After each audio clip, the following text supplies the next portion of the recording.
there's that band. Is there a group, Yola Tango? Maybe? There is. Oh, Long-running psychedelic rock band. Hey, I'm there we go. not familiar with any of their music. They don't sell those records in high fidelity.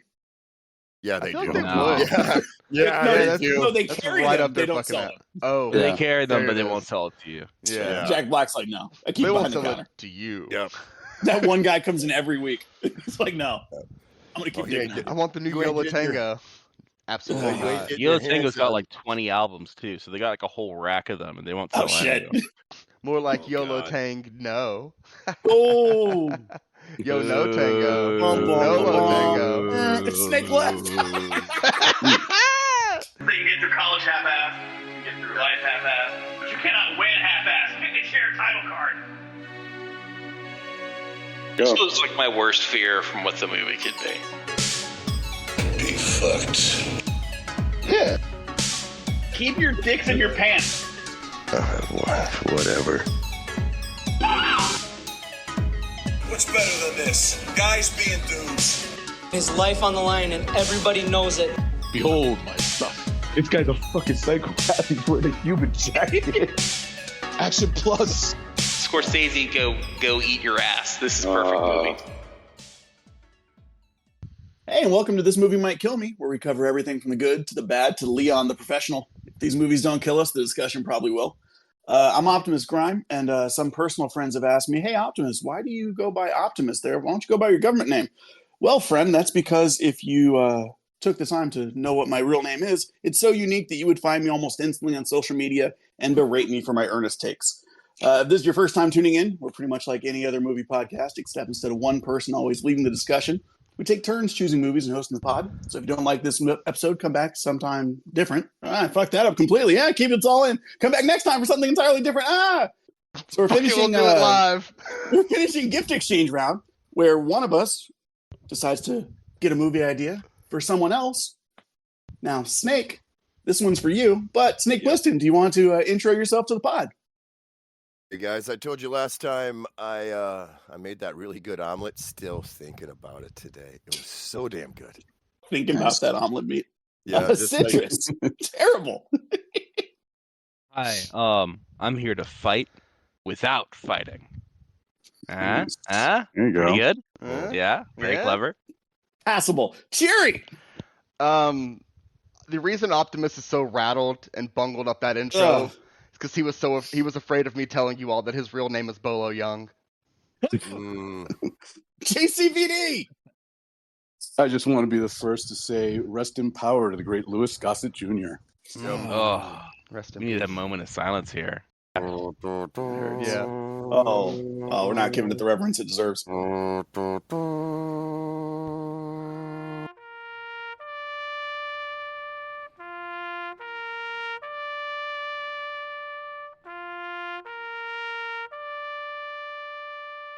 So as we said in the opening, this is the end of our gift exchange round, where we've been doing this for a while, but we haven't been doing it on recordings for a little bit. So we've kind of known each other, know what we like, know what we don't like. And we decided, hey, one of us will gift a movie to another person. This time, Citrus has gifted Enter the Dragon to Snake Plissken, who will take us away.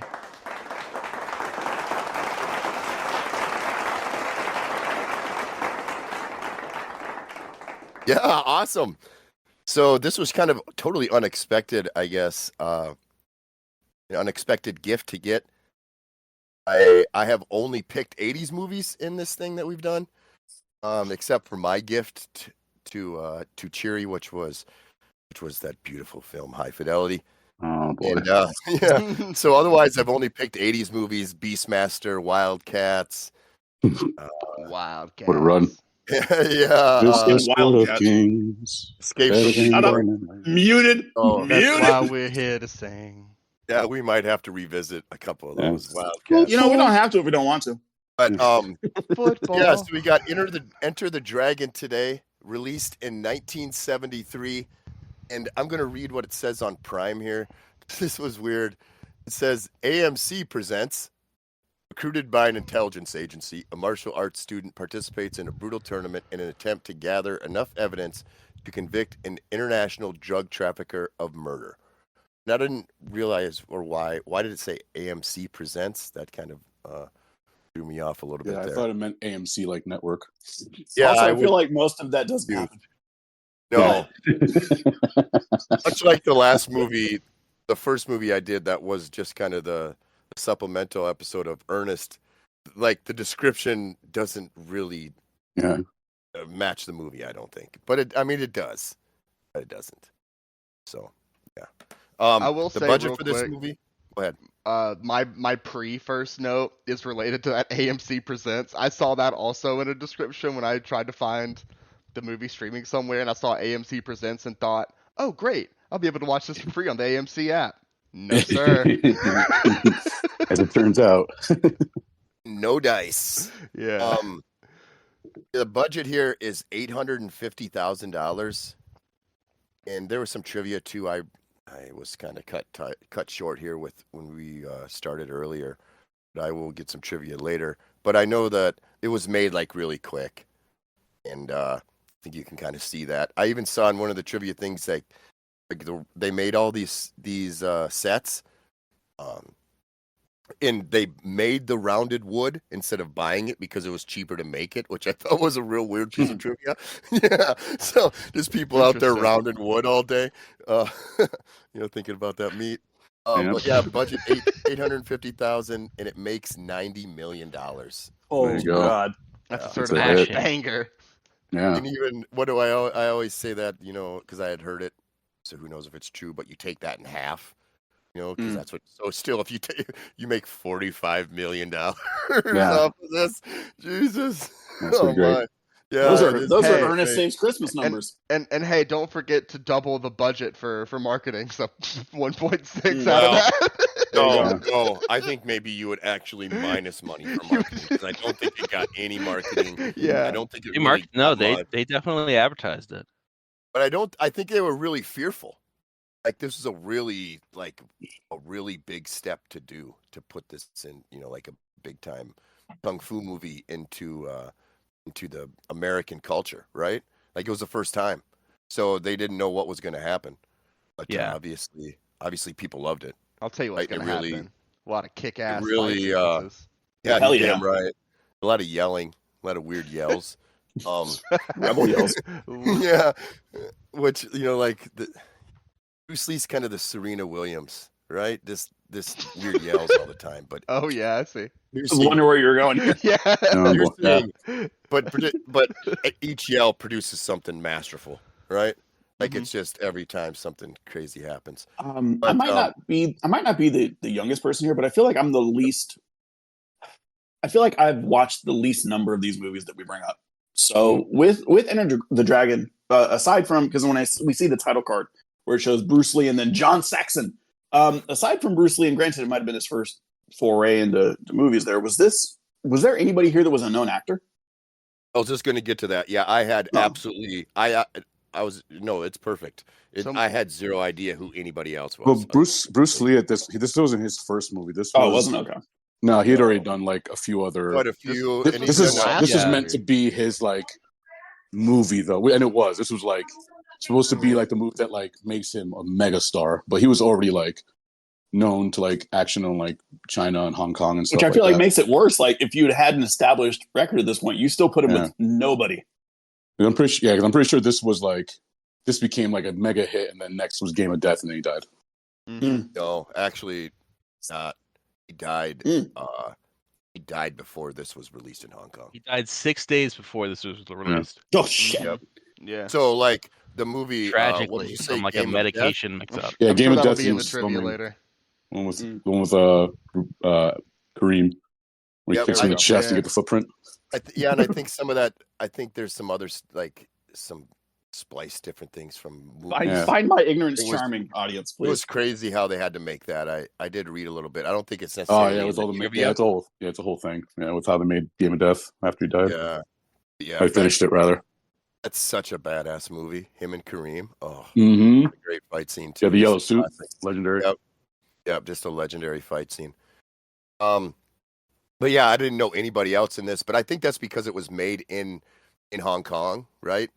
And it was made with people who actually knew how to do the stuff that was needed for the movie. And I think at that time in the United States, there wasn't a lot of people doing taekwondo, karate, Yeah. jiu-jitsu, right? It And hadn't that- really hit yet. And that might kind of lead towards on movies that I don't lead. I try not to look at any trivia or anything like that, but that kind of leads towards a lot of the it's a lot of stuff done with ADR after the fact, because a lot of the folks that were in the movie, this might not have been a first language, or it might have been easier to do it afterwards, or it's just it costs too much damn money to record audio. Yeah. Like on Make set. sure you got it perfect. Yeah, when Mhm. you're trying to do all this really fast, you're trying to do like a kick and a spin and a punch, and say something when you're going to be a little out of breath. Yeah. It's just natural. I'm sure there's plenty of wind in the places that they're at, 'cause they're on some they're in some like mountains and some. I'm sure Some some great windy-ass fucking places. landscape. Yeah. Yeah, On definitely. some islands by the water and shit, it's windy as fuck. Like, Mhm. All right, should we get into it, boys? Let's do it. All right, first thoughts. JC, let's go with you. First thoughts here. My first thought was just, I'm scared. Because as we've discussed a few times, like, even though I've seen this movie a million times and I love it, but when you watch a movie to kind of like review it and critique it a bit, it does tend to change what you're looking at sometimes. So I was very nervous going into this one, not gonna lie. All right, Citrus. My first note is when Bruce takes off his shirt, he is so unbelievably cut. Like, not an inch of fat anywhere to be found. And then my second note was, is this the BMI you need to play on the Heat? There you go. Heat culture in this dojo, Yep. Dano. That's right. That dojo for sure. Yeah, That's Cheery. Kyle Lowry. First thought from you, Cheery. My first note was like a minute or two into the movie, but I did say that I loved the regional manager showed up to the sparring match. Mm-hmm. Yeah, there wasn't a lot to give notes on right away or right down. There wasn't a lot of stuff. It just kind of gets right into it. How about you, Optimus? The first thought. Glad you picked me last, because my first note is the very first thing you see. I love that Warner Brothers logo. Oh, yeah. Love it. Love to see it. Yes. Yep. I agree. I like it too. I really like it. The credits total front and back was like 48 seconds. Yeah, it wasn't. Love to see that back in the day. They didn't have to give a lot of people that much credit. Yeah. Yep. They showed everything. Like, here you go. 38 people worked on this movie. Don't worry about it. My first note, really, I guess, first thought here was, I had a few different ones, but we'll go with, we just needed the horns in this music. First of all, the soundtrack is a banger. Oh, yeah. Absolutely. Absolutely. All we needed was just those horns from American Ninja. Remember those things? Oh, yeah. Yeah. That's all. Oh, the trumpet player. He starts losing his breath. Yeah, because I did get a little, the only time, because I do like American Ninja. I do like the films. I've always enjoyed them. They're always and I've fun. watched them quite a bit. When they show this first shot here with the guys in red and yellow, that's kind of a thing in most of these movies with martial arts, because of the way that it goes. But they have that in American Ninja, so I was like, oh, American Ninja, and then I heard the tune. I was like, God, where's those horns? I just want the horns. But yeah, how do we know that we're in an Asian land here or in Hong Kong? It just shows you that palace to begin with. Oh, yeah. So you know, so you know the setting. Like Cheery said about the wind, when you come up here to see these two guys, you don't know who they are. They're kind of it's the guys in their skivvies. Yep. There's a shit ton of wind on this hill. Yeah. It's really whipping. It is really whipping. So yeah, that's probably half the reason too. You're just going to mouth the words the best you can, and then we'll fill in everything later. Yeah, the regional manager is there. You get the guy up top, dressed in orange with the long white beard. Mm-hmm. Right? So you know he's powerful because he's sitting Absolutely. up there by himself. They were like, who's the flabby guy at the dojo? Let's have him fight Bruce so we can just accentuate. Poor bastard. And then also how make him get in his ripped he underwear. is. And I This ugly fat dude, put him in his underwear, make him stand Yeah. to Bruce Lee. Yep. I did have a little note during that first little sparring match where Bruce is just flip-flopping that guy all over the fucking place, where I said that this is really getting me hyped for WrestleMania this weekend. Like, I don't know, it just gave good, classic WWE vibes, just some good Nice. flips and flops and, Yeah. hell yeah. Yeah. My second note was this guy can't fight. Oh hell, Well, fucking no. Bruce is trying to carry him, and it's not great. The guy can't fight because he is in as much shape as I am. Yeah. I'm 43 and I don't work out and I smoke cigarettes. So that shows you he is in zero shape. Yeah. I can keep up with you for flabby. approximately 4 seconds. Yep.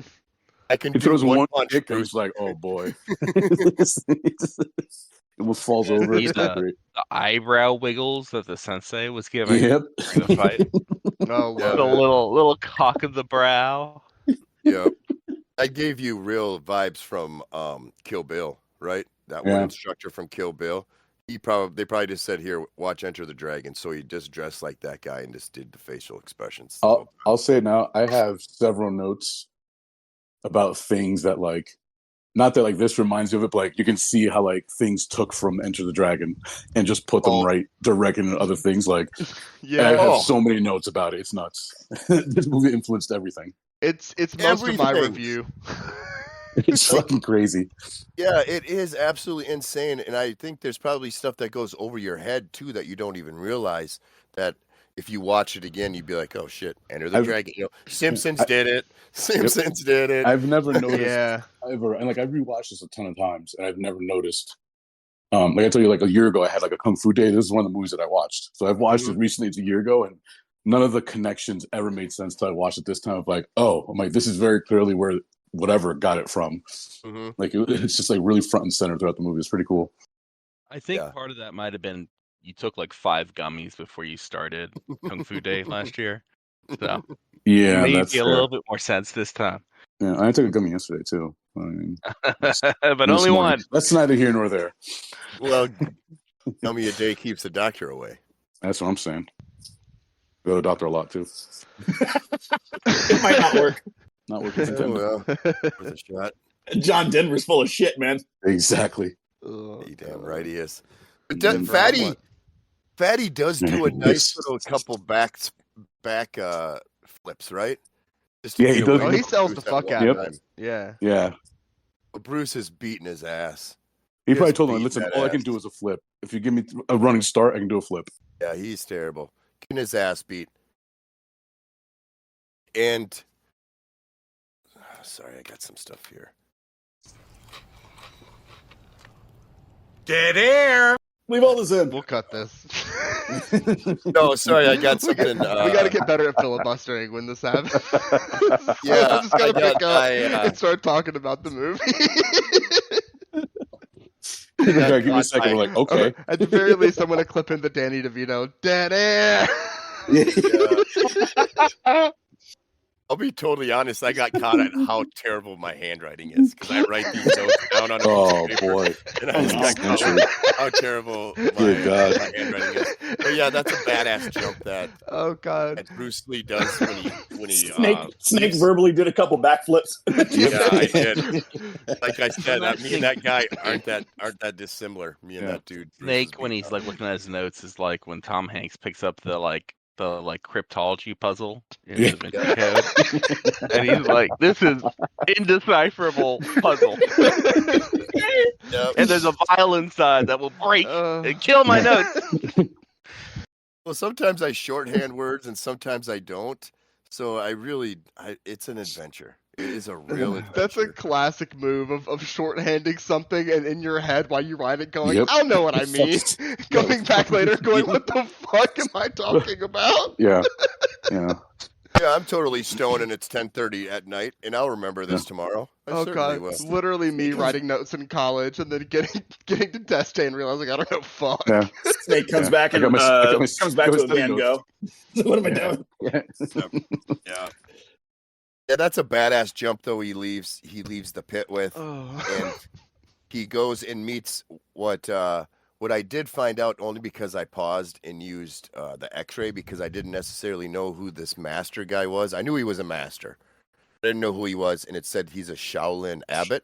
The voiceover for the Shaolin abbot was terrible. I don't know if anybody picked that up, but it sounded like the most bland white guy ever. I literally just have a note that's just this voiceover. It's just like, and then like I was confused because it sounds like Bruce Lee's voice as soon as he starts talking. So I'm like, why is this guy's like, This who's was- talking for this guy? Why is Bruce just using his voice? I was a little confused by it. Oh man. But he's kind of training Bruce as they talk. Right? He's giving him kind of little lessons, Is he? asking him questions. So Is he He's totally teaching him? giving him yeah, he is teaching him. It's not about you. Remember, he says. I thought he was just asking him open-ended questions, and Bruce just spews a lot of nonsense. Isn't that what I mean, philosophy that's is all kind of about? Yeah, and I'm just saying, like, he's not teaching him. He just says one thing, and then Bruce runs on a tangent for like 5 minutes. But we get a line That's here the- where, that's the thing. where Bruce Yeah, says, you guys say whatever lines you need. There's a lot of so stuff bad. going on here. Bruce says, "I do not hit," and then he raises his fist and says, "It hits all by itself." I think Yeah. I've heard domestic violence suspects on Cops say that exact line. See, I Yep. had a You different ran into take. my fist, officer. I had a different In take on that Cyborg. line where I said that's exactly what I say when I smoke. When someone asks why I smoke so much weed, Oh, I do not there you hit. go. It hits all by itself. That's right. Uh, In Cyborg, didn't you hear when Jean-Claude says, "I do not stab," that their knife stabs themselves? Yep, Yeah. Yes. exactly. No. and he knocked the snake unconscious. I Yeah. love this world. Don't you mean? he asked him for the Shaolin Commandment number 13, which seems like a weird number to ask, right? Because 13 is always known as kind of bad luck. But he asked him, and Bruce obviously knows it. He does have the one good line. The Abbot does: "Destroy the image, and you will break the enemy." So that I thought And that's what I'm gonna Maybe. clip in that one thing of what the fuck does that mean, Kobe Bryant? What the does that mean, Kobe Bryant? Kobe, tell me how my ass tastes. Okay. Then we learn in there that finally from the dialogue, if you weren't able to have X-ray, we learn that it's in a Shaolin temple, and Bruce needs to reclaim the honor of the Shaolin temple by going to this tournament. Wait, X-ray's And giving you then- fucking plot points now?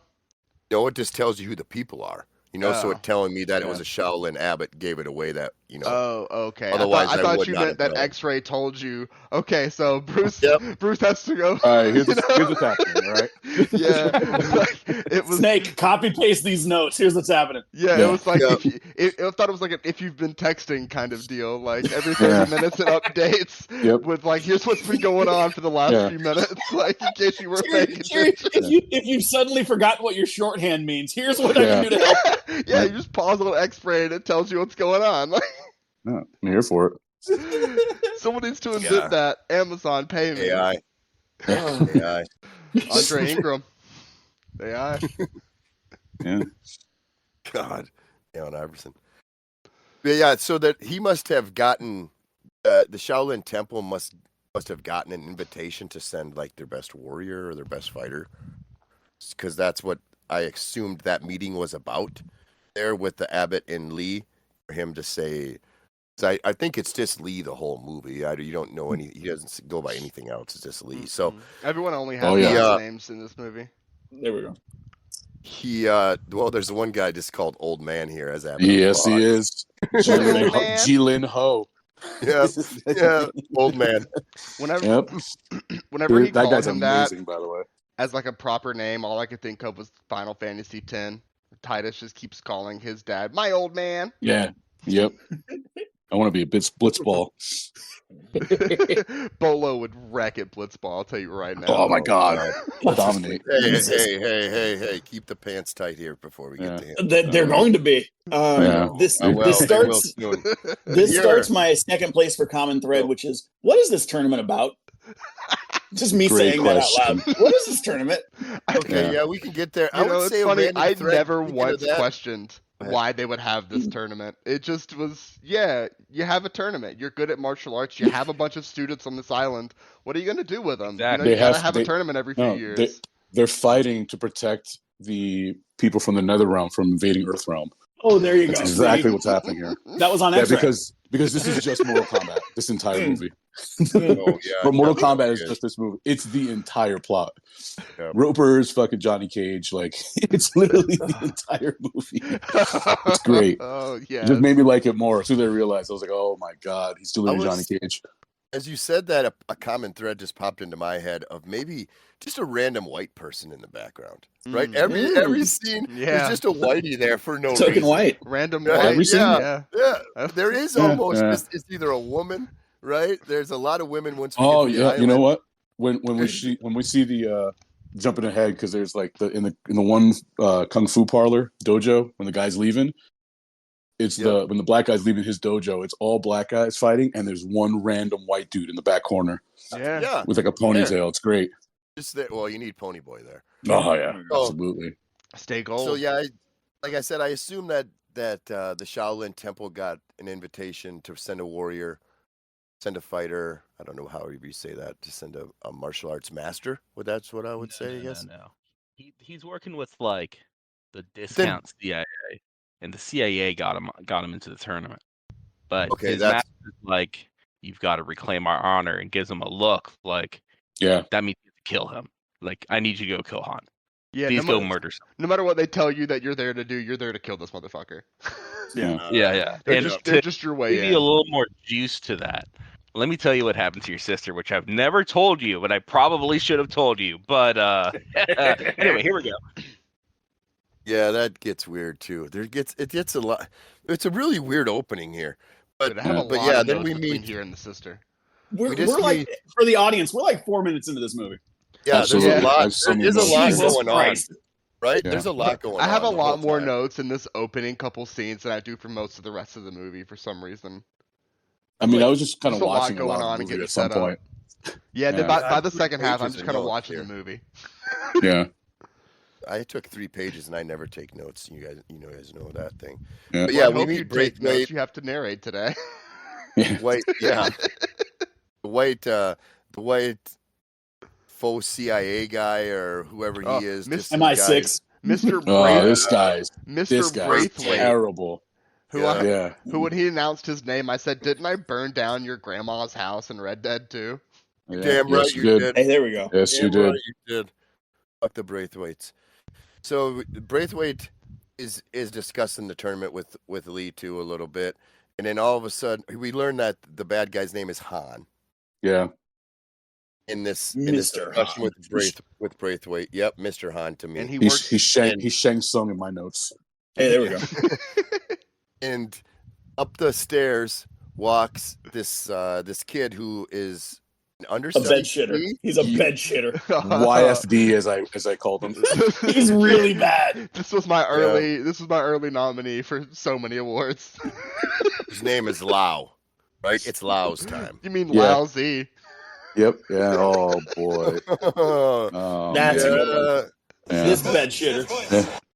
I thought I hit it once. Sorry, my bad. 2 points. Yeah, you did. We'll give you 2 for that one. So Lau comes up here to get his instructions for the day. Yeah. Emotional content. Yeah, emotional content, which immediately thought of Instagram. Oh, yep. Exactly. I literally wrote Bruce Lee talking like a TikTok mom. Yeah, and then me just hoping that all those Instagram his instructions are not clear, and the kid is like, he's like, "Do you understand?" The kid just nods because he's so confused. He understands nothing of this lesson. I'm glad you said that. I literally have it written down here. Lee's script is nonsensical. Yeah. Nothing he's saying makes any sense this entire time. It's like the epitome of mumbo jumbo. It's just gibberish, and the kid's very confused. Like, don't be angry. Have emotional content. It's like, that doesn't like say anything though. But it sounds good, so we'll put it in the script. Yeah. I did like the line he says there when he says, "Don't think, feel." I did like that from Bruce. No, but right before that, the kid says, "Let me think," and then turns into the thinking emoji. Yes, He's the thinking emoji. Oh my God. His instructions told that kid to me look like he was thinking. That's all he knew how to do. He reminded me of in Forgetting Sarah Marshall with Paul Rudd when he's trying to teach him how to surf, and he's like, "All right, no, you got to do nothing." And so he just lays there. He's like, "You got to do more than that." You got to do more than that. And as soon as he starts to move, it's like too much. He's like, do less. He's like, "I don't know what to do." The kid has the exact same reaction. He's just so confused by Lee. Maybe that's part of the lesson. Oh god. Braithwaite was loving it. Yeah. Was That's loving a the killer lesson. scene nominee is him smacking the shit out of this kid over and over again. Just yeah. hits the shit out of him. And then He then we drops a get roll good title. line. He drops a Go good ahead, line go that I'm ahead. gonna have to put in my own personal arsenal, where he tells the guy, "Don't concentrate on the finger, or you will miss all of that heavenly glory." And I said, Yeah. I've been saying that for Yeah. years, Does say Dano. that. Yeah. I like Remember that one? he smacked the kid one more time over like nothing at the end. Well, Just he deserved it. to Yep. get another hit in on this stupid kid. Just for being a Well, student, he deserves a little something, you know. The 70s. Yeah. He's on that Rafiki shit, you know. It's the Yeah, past. exactly. Don't worry about it. Yeah. Another one upside the head, right? Just one more upside your head. Snoop's upside your head.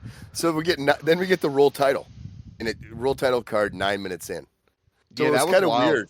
Yeah, it was really wild to me. I hadn't seen this in a little bit. I can't remember the last time I'd seen it. Same. I'd seen it Well, this not same, but, you know. century, but it's probably been 10 years. So it was really jarring to see it that late. So we get the roll in the title and seeing some people, and like we had talked earlier, you recognize nobody else's names. This music bangs. Well, it is That's not entirely banging. true, Snake. I recognized a name, but it was not the person who I thought was associated with that name. I think on the count of three, we're both going to say the name. 1, 2, 3. Jim Kelly. Yes! What did you? Jim Kelly would have been like 7 years old. Yeah, but it's Jim Kelly. Not the dog. point. And that was the first Hey, second great job, shot here Jerry. in Say that to him. Brown. I was confused. We get some very cool footage of 70s Hong Kong in this, though. Oh Yeah, yeah, that's great. This like intro credits is like a montage of like them bumming around town, and just like real people being like, "Who's this person? Who's this white guy with the camera?" yeah. I have that too. I had the music is the 2 notes in a row. I have music is funky as hell. I said next we meet a really sweet looking badass black dude come off the plane, and he takes his glasses right. He just looks so fucking Yeah, this cool. guy looks great. Immediately he looks cool as hell. Yep. Yeah, Every time Williams is on screen, the music suddenly gets a funk vibe to it, and I love it. Yeah. You guys, that's Jim Kelly. Oh, I know. Yeah. It sure is. Heyo. And later he would go on to lose 4 Super Bowls with the Bills. Yeah, that's right. Yeah, and Fuck beat cancer. Yep, and he beat cancer. Yeah, he's a son of a bitch and badass. But he couldn't beat a Bill Parcells defense. No. You can. Bill bottom pants and an all red matching outfit and Is a that huge red afro. or is it maroon? Yeah, it's a hue. It's fire, definitely a red hue. He looks By good. Maroon. He looks great. He does. Yeah, he looks he's really killing it. good. He looks really, really like his good. whole vibe is killer from the moment he's on screen. Yep. And like like Citrus had said, we get some really cool footage of him walking around in what's early 70s Hong Kong. So is this British? Is this still British? Yeah. Occupied Hong Kong, right? Yeah, that was until like transferred 99. in the 90s. It was like 99, I think, something like that. So I mean, that's it's kind of a really cool thing to see at the to look back and to see some of this stuff. I've never been there. It'd probably be a pretty cool vacation spot. Anybody been to Hong Kong in here? Citrus, I know you've traveled. That's I'd too like far to for go me to to fly. Hong Kong, but I have not been. Not a good time to go now these days. Yeah. No. I would But like I to know go you've if I had traveled. a time machine. There you go. Yeah, fair. But I know people that have been there, and they said it was very cool back in the day. Yeah, right on. Sure, you can get into whatever you need to get into in Hong Kong. That sounds like a good time. All right, next thing we do is we see a white dude with more bags than Princess Vespa. That is Right? That's Nancy's dad from The Nightmare on Elm Street, the first one. 20 That's matches. father. Yes. Good call. Yeah. Oh, I don't This even get any guy. points for that, you fuckers. I'm sorry, I'm not on the soundboard game today. And John Saxon shows up. Yep, John Saxon is the white dude's name, and it never showed a true straight shot of how many rickshaws full of furniture there was. Oh, it's great. I was able to count 5, and I know there was more after that. Yeah. So Love a rickshaw too. Yeah, I put that there was 5 plus rickshaws of him in the first one, and 4 just full of his bags. Note for the audience: John Saxon looks like a cross between 70s Sean Connery and Zac Efron. Yep, No, he it's does. Call. He does. Yes, he does. Also, note Yeah. for the audience: DeRickashaw Ferguson. Jesus Christ, we are not doing well today. Oh, Happy Easter, everybody. Yeah. Yeah. Everybody had coffee this morning. You guys can't handle it. Oh, I had coffee and went for a run before this thing. I'm on it. Oh, Plum yeah. can't even There you go. handle me right now. That's It's right. life on the line and everybody knows it. We've met.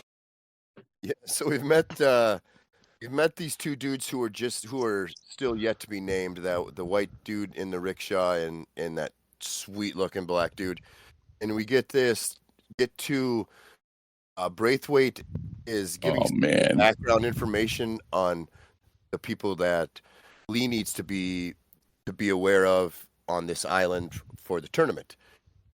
The first one is Han. We get our first shot of Han, right? This is the only video footage we have of Han. It's like 2 seconds, right? And he looks like a classic villain. Anybody got anything on Han? Before we go to the next, his sidekick, who is the most knockoff Chuck Norris that I've ever seen. We're gonna have some notes on O'Hara. Fuck Norris. On O'Hara, yeah. Chuck Norris is imitating this guy. This guy's got that swagger. Yeah. Chuck and He's a Bruce what? had already fought before this, right? His name In a movie. Bob. Didn't they have we get like maybe around here we get some stock footage in black and white of Bob breaking boards and getting smacked by boards, no shirt on, like a karate demonstration. Yeah. No. Chuck Norris can't touch this guy. This is like the real deal. He had no reaction. Well, Hit him with 2x4s. And you know it's apparently. the real deal because the CIA guy tells us straight up: it's no fake boards, no funny business. No, That's nothing right. happening No. here. Absolutely. So, note on Han real quick. Bruce has the most obvious question in the history of obvious questions. Like, why don't you just shoot him? I loved that. Braithwaite's like, yeah, Han has an issue with guns on his island. Never mind the fact that you're going to try to kill him. He's going to be like, you brought a gun here? Yeah. How dare you? Yeah. Yep. Yeah. How dare you? As if they could stop you. You bring enough guns, like Yeah. you're literally bringing a gun to a fist fight. Yeah. You can go try to kill him. Do not bring a gun, dude. This They will not like that. You'll get angry. This bastard O'Hara looks like knockoff $1 Million Man Ted DiBiase. Oh yeah, he does. Yeah, I'll give you Yeah, that it's a good too. call. Yeah. I'll go The ahead and scar. get it. I'll go ahead and get ahead of this for the awards. I want O'Hara to be replaced with Nick Cage. Wow. Mm. I think it would be do fun. not like that take. That's an early call. As soon as I saw so, him, like, I was like, "That's Nick Cage." I want it. I my note was that the mumbo jumbo continues when they're trying to explain why no guns are allowed, because it's basically just guns are not as cool as kung fu, and we have Bruce. Any idiot can pull a trigger, I think they say. What But is we have what is Bruce, this tournament so about? We ain't doing that. Yeah. This guy can kill him, and he can do it cool as fuck. But Citrus, that was literally my note was no guns. Why? Because it's a martial arts movie. Moving on. Yeah. It explains itself. Yeah. There is a piece of trivia. I hope I can find it when I'm going to be scrolling through here after. But apparently, Bruce wanted guns, and like his disappointment when he said no guns, and he says no guns, like that's real. Like he wanted to carry a gun, I guess. So he wanted a to real break meeting with typecast. the producer they were filming. Yeah. He wanted it. He wanted to be. He wanted it for American audiences. Oh yeah, definitely. You know what I mean? We got to at least shoot one gun. Yes, America. Yeah. Also, I do love one little like exchange in this where the CIA guy's explaining like the whole process. Like you'll go on the island, you'll get this evidence, you'll blah blah blah blah blah, and then Bruce asks him, and then you'll come pick me up, and he just says someone will, and Bruce gives the most convincingly dejected it was probably the best line he acted the entire movie to me, where I was like, you could tell he's really disappointed in this guy. Yeah, his facial expressions are great. I'll give him that. that much. Going at on least. like a suicide mission, and his Yeah. backup's like, yeah, maybe we'll come. Yeah, he's like, I can see someone will him get you. being upset. Yeah. By the way, I loved Braithwaite is that. supposed to be like a CIA guy. He's drinking Red Label straight. Woof. Oh God. It's just gasoline just right down the gullet. Oh, that's why Bruce is like, no, I don't want to. That's why he's like, I don't want to drink. Thanks. Yeah, Braithwaite comes back to him like 2 or 3 times on that. Are you sure you don't want a little nip? Yeah, No, Braithwaite's trying. He wants to tie one on real quick. Bruce is like, it's 9:15 in the morning. What are we doing? Yeah. Well, what are the shades drawn? It's 5 o'clock. It's 5 o'clock somewhere, old chap. Yeah, that's right. I'm on old London time, aren't I? Oh God. Yeah, just having a nip. Real quick question about that though, Citrus. I think you tend to know more about martial arts movies and stuff than the rest of us. Is him declining the alcohol multiple times like a show of like mental fortitude or like his body's a temple kind of thing? Or is that just? Yeah. So with Bruce, at least, like he was kind of known as like a philosophy plus martial arts guy, and so he I don't think he drank, and he's like, I'm not putting that in my body. Straight edge. You know, some of the stuff he says in the movie is probably like some of his like I don't think he had a martial arts style that he practiced. He tried to do them all sort of thing. Yeah. And like so some of that's in the movie. But also like I love that the CIA guy is like a complete like alcoholic, and Bruce is like, this is not gonna help me here. Yeah, listen, you only I get also Red like Label that the CIA guy completely dismissive of like the dead woman that they find in the harbor. He's like, oh yeah, no, that's standard. We do that from time. Yeah, Hiller says nothing unusual about that. Well, I'm it like, is what? Hong Kong. What do you mean? Yeah. There's nothing reassuring about this briefing for Bruce. Like this is like this guy. He's like, all right, these people are not going to help me in any way. But we do learn 2, or at least one vital piece of information in this Braithwaite briefing, and that one is that Han is a renegade Shaolin monk. It was kind of alluded to, I'd say, by that Shaolin abbot there, but it was never said. But Braithwaite kind of just slaps you in the face with it and says that he's a renegade Shaolin monk. And it does appear that O'Hara is a badass as well, like everybody did say. They like him, but I'm more of a Chuck Norris guy personally. And we learn that Han is on an island fortress, right? Oh. Anybody see that? The fortress? Yeah. We get that fake Christopher photo. Lambert's balls. When they zoom in on the island in the picture. That really fake one. Yep. And Han is totally self-sufficient. And the only time he ever sees anybody from the outside world is every 3 years when he holds this tournament. Correct? Say the line, Optimus. I'm sorry? Say the line, Optimus. What is this tournament I don't know about? what line. Oh God! Oh, sorry. Oh, I had one job. I'm so sorry. I was more focused on that map where they have this arbitrary line where he's like, I can bring my forces right to here, but I can't do anything else. Okay, cool. That was great. Yeah. Like the northern tip of the island is in our territory. I like that he says that like if Lee tells him, yeah, if you call and tell me that you see shit, I can come down there. I'm like, then why don't you just tell people that he called you and saw shit and just send people anyway?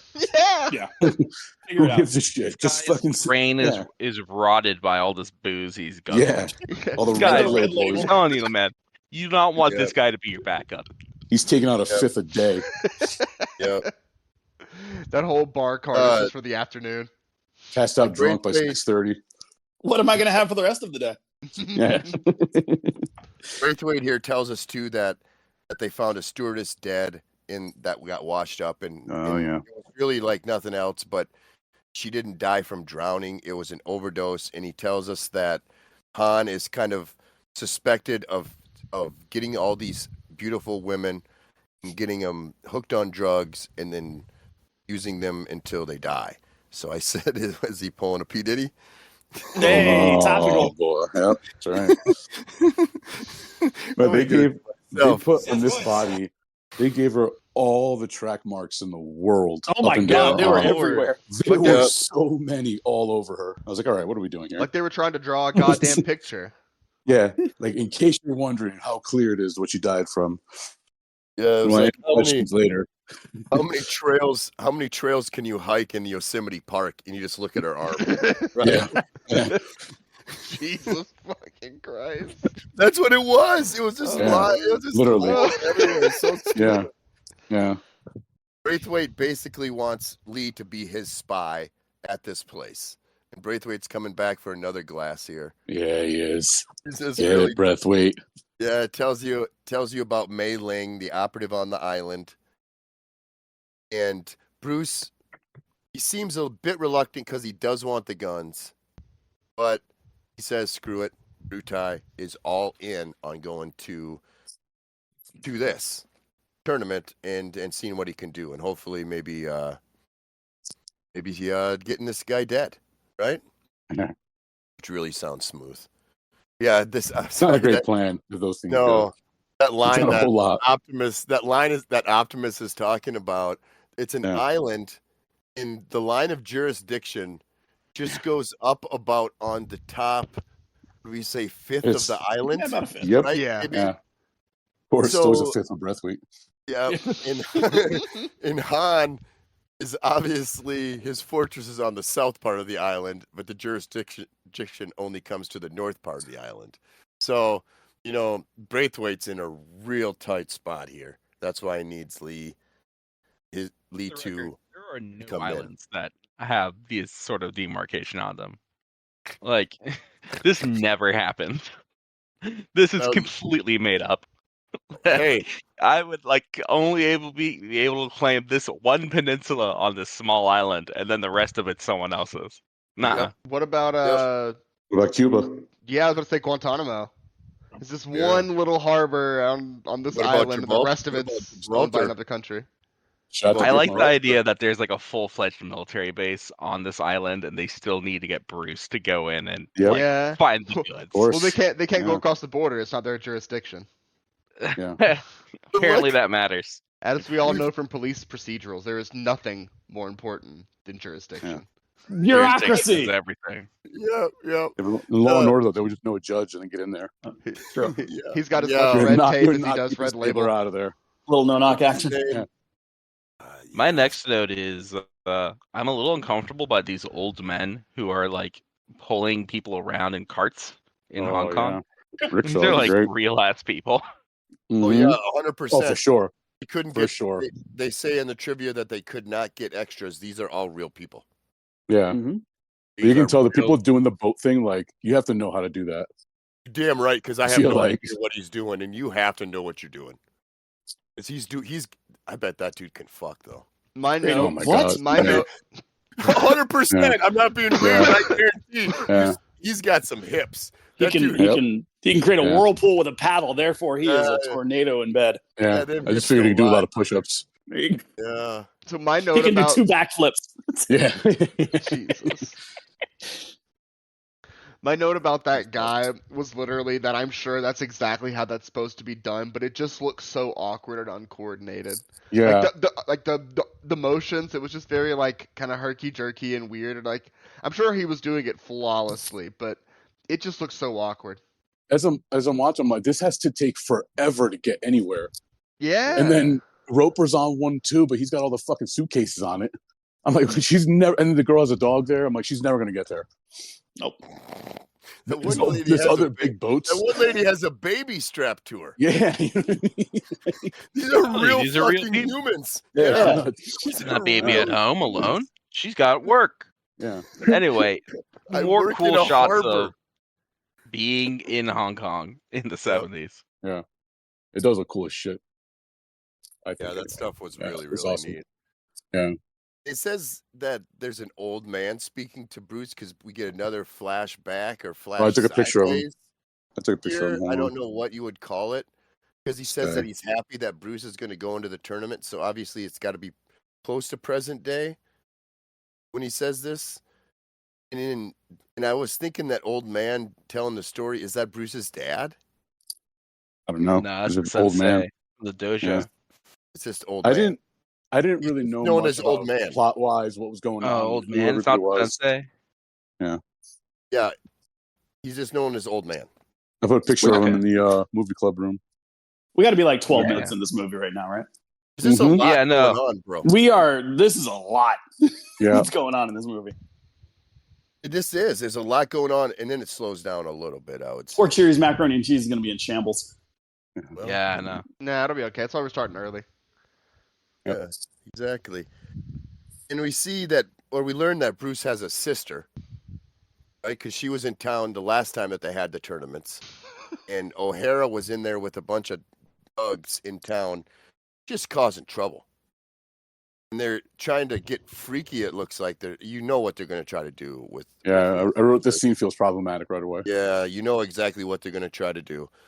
Old man pops a knife out and cuts O'Hara.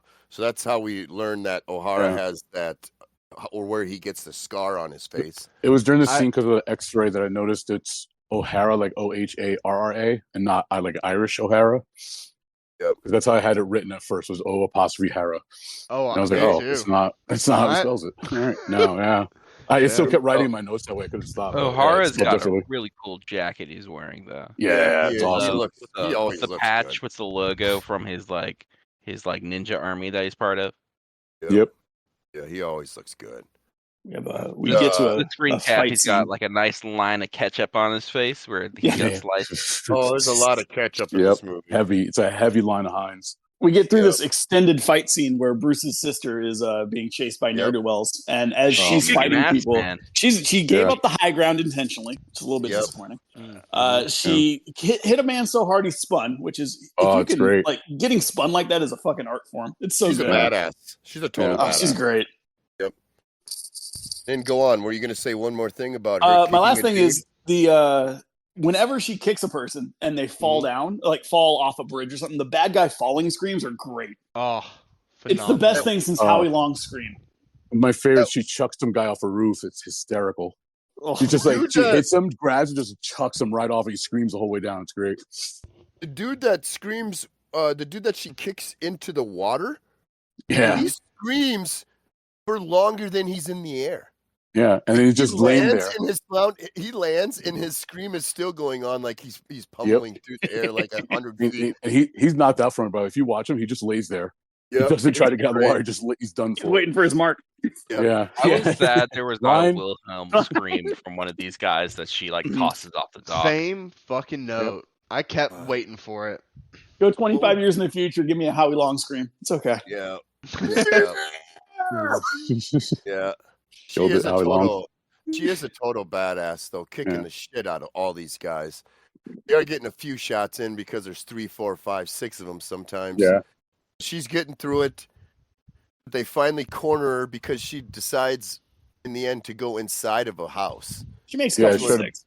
Yeah, she was trying to get out, and then all of a sudden started coming in, though. She was trying to get out through the second floor and climb up. How about that woman who sees this happening and bars her window instead of helping? That lady is ice cold. Yeah, she runs up to the window and looks. She's like, "What the fuck?" Yeah, a real Karen. Not in my backyard. Yeah, that's right. She hit her with better you than me. Yeah, don't be screwing around on my rooftop. Yeah. Get off my lawn. Yeah. The one guy has her in a bear hug for a second, and she does the double eye scratch, which kicks him immediately into the nuts, and that would really hurt. Oh yeah, she gouges his eyes. Future callback. Exactly. Yep, love a good eye gouge. I guess that's got to be the eye gouger, right? I mean, by default. No, it's at least one of them. Yeah, she gets herself cornered in this house or this, I don't know, a shop or someplace. It's just it's nothing inside of it except just old stuff. It's just piled up, and dudes are just slamming through the windows. She has nothing she can do. O'Hara gets in there, and you know you're in real trouble. And would this be considered Bushido? Is that Bushido? Seppuku. Sudoku. Seppuku. Seppuku is when you stab yourself in the stomach? Yeah. That's Japanese, though. We're in Hong Kong. Yeah. I know what I call it, a fucking power move. Yeah. Goddamn right. Yeah. Rather than dishonor her family, she chooses suicide than this situation. And then Bruce, cut back to Bruce learning all of this, and he's the crocodile tears. Shot to Bruce, who's like, "Why the shit did you hold on to this for 3 years, old man? Yeah. Fuck you." 3 years, man. What the fuck? Yeah, you have a phone over there. I am literally like a master martial artist, and you don't tell me this? Yeah, a little disappointing. Which the old man's like, my bad. He's been worrying about his teeth the whole time. My bad, dog. Yeah, what can I do? Sorry about your luck. Yeah. Yeah, old man finally tells him after basically 3 years. Bruce gets one visit to the cemetery. He looks kind of annoyed about the lady sweeping. Yeah. He just keeps looking over, not happy about that lady doing the sweeping. But he's ready, and he's really motivated to go to this tournament now. He's motivated to go to the tournament as he walks away and doesn't go through through the actual pathway. He's like, fuck it, I'm going to make my clothes dirty. I'm going through all this dirt. I'm going to walk over all these graves, which is one thing I was taught as a kid whenever I went to the cemetery is you walk in a straight line. You don't walk diagonal through everybody's plots. Yeah, there's a sidewalk right there. He's like, whatever. Yeah, screw it. Fuck all these people. We get some more shots here of the Hong Kong harbor. And like JC had said earlier, you see Roper come in with just the most luggage any man that's incredible ever have. Yeah, I don't know what he's going to do with all this stuff. Yeah. He just assumes there'll be several parties. Packed his entire house up. Yeah. And he just wears a karate gi the whole time. Yeah. It's just full of different gis. Yeah. We get a flashback here too, and one of the things I really like is when we start each flashback, we get the like watery. It's like the Wayne's World effect. You know, the sides of the screen. I had it written down. It's so good. It's perfect, man. And you get the like, you know, the 70s like funk music going too for each flashback. It's so fun. Yeah, the music is great. Very fun. Yeah, it's a flashback for Mr. Roper now. We finally learned his name is Roper. Yeah. No first name, just Roper. Yep. Mr. Roper. Yeah, Mr. Roper. I've been thinking that this whole time. Yep. I'm gonna open a can of Bud Whippin'. And Roper really shanks one hard into the rough. Yeah, he does. It's not a great shot. Yeah, I'm a terrible golfer, and that's a shot I would make as a golfer. It's like he's never done before. Well, his name's not Mr. Golfer, so. Yeah, he's got the mobile on the golf course too. By the way, like 73. Yep. Well, it's Mr. Roper. Yeah. Well, we learned he has a gambling problem because he just lost like $30,000 on that on that putt. The Michael Jordan special. Yep. Yeah, it was. And he loses $30,000 on a putt, shanks one into the rough, and now we learn that he's 175 big ones down to a guy that's dressed like he's a Civil War colonel. In my killer scene nominee, out of nowhere, Roper gets approached by what I only described in my notes as the Ron Burgundy Channel 4 news team, who is just dressed to the fucking nines. Yeah, this crew is great. He's walking down there. Roper's walking down there to find his ball, and it's just a back shot, and it's just a dude putting a leather glove on, O.J. Simpson style. Yeah, it's really crazy, really crazy. What are they doing there? Why are they waiting for him? It's like, this guy sucks. He'll hit in the woods. He's Don't worry gonna about shake it. he's gonna shake on 14. We'll just wait for him. Quite the handlebar mustache, and then combo that with that checker tie.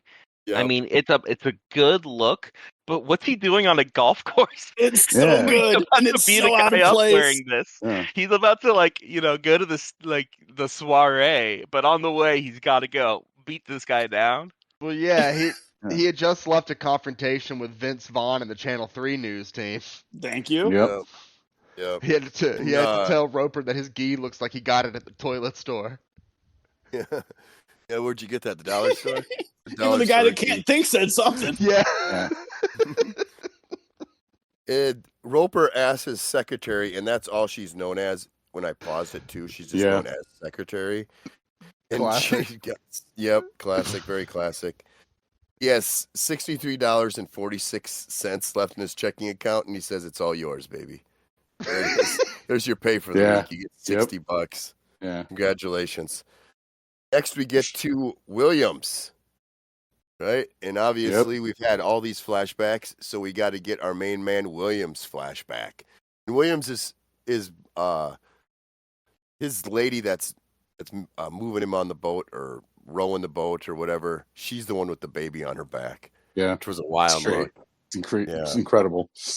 Yeah, love that it's not extra. It's just like, yeah, just get 3 people and like, I want this lady with the baby. Yep, there's that one random white guy in the background with his ponytail as they get into. He's going to see his sensei, who's got an incredible hairstyle. Oh my God! Panther. Oh yeah. But they don't. Instead of a panther, they have a cobra. That's like a screen cap of it. It's like a Black Cobras. Cobras. Like Black Panther flag. I don't know. I don't know the colors here, but this little doodle of a snake is cracking me up every time I watch this movie. I didn't even notice it looks that. like some shit you'd put on your like 5th grade journal. Yeah, That's what they got in there, like Dragon Ball Black Z Panther Dojo. Well, Williams, he goes to his dojo there to say goodbye to his sensei because he's off. He's going to be heading off here to the tournament as well. As he's walking, obviously the cops pull up. Oh boy! Yep, Williams gets profiled, right? Yes, he does. He sure does. He gets assaulted by the police. Yeah. Well, just immediately. Where are you going? Site. And they give him a nice slur to let us know what's going down. A terrible slur. Yeah. This is a slur that I don't think, if you say it nowadays and someone hears it, you almost punch somebody in the face because it's just so outlandish to hear something. I love that. The counter assault on a police officer, totally justified. The theft of the car afterwards, I don't know. Oh, it's great. I'm on the fence. Yeah. This whole scene is incredible. It's one of my nominees for killer scene. But he left his bags. He didn't even pick his bags up. He didn't need them. Yeah. Roper's got plenty of shit. Yeah. Roper does have plenty of shit. But yeah, Williams, he kicks the cop's ass. He steals the cop car and he flees to Hong Kong. The great move. Hawaii. We're back here. Are we finally back now with no more flashbacks? We're in real time.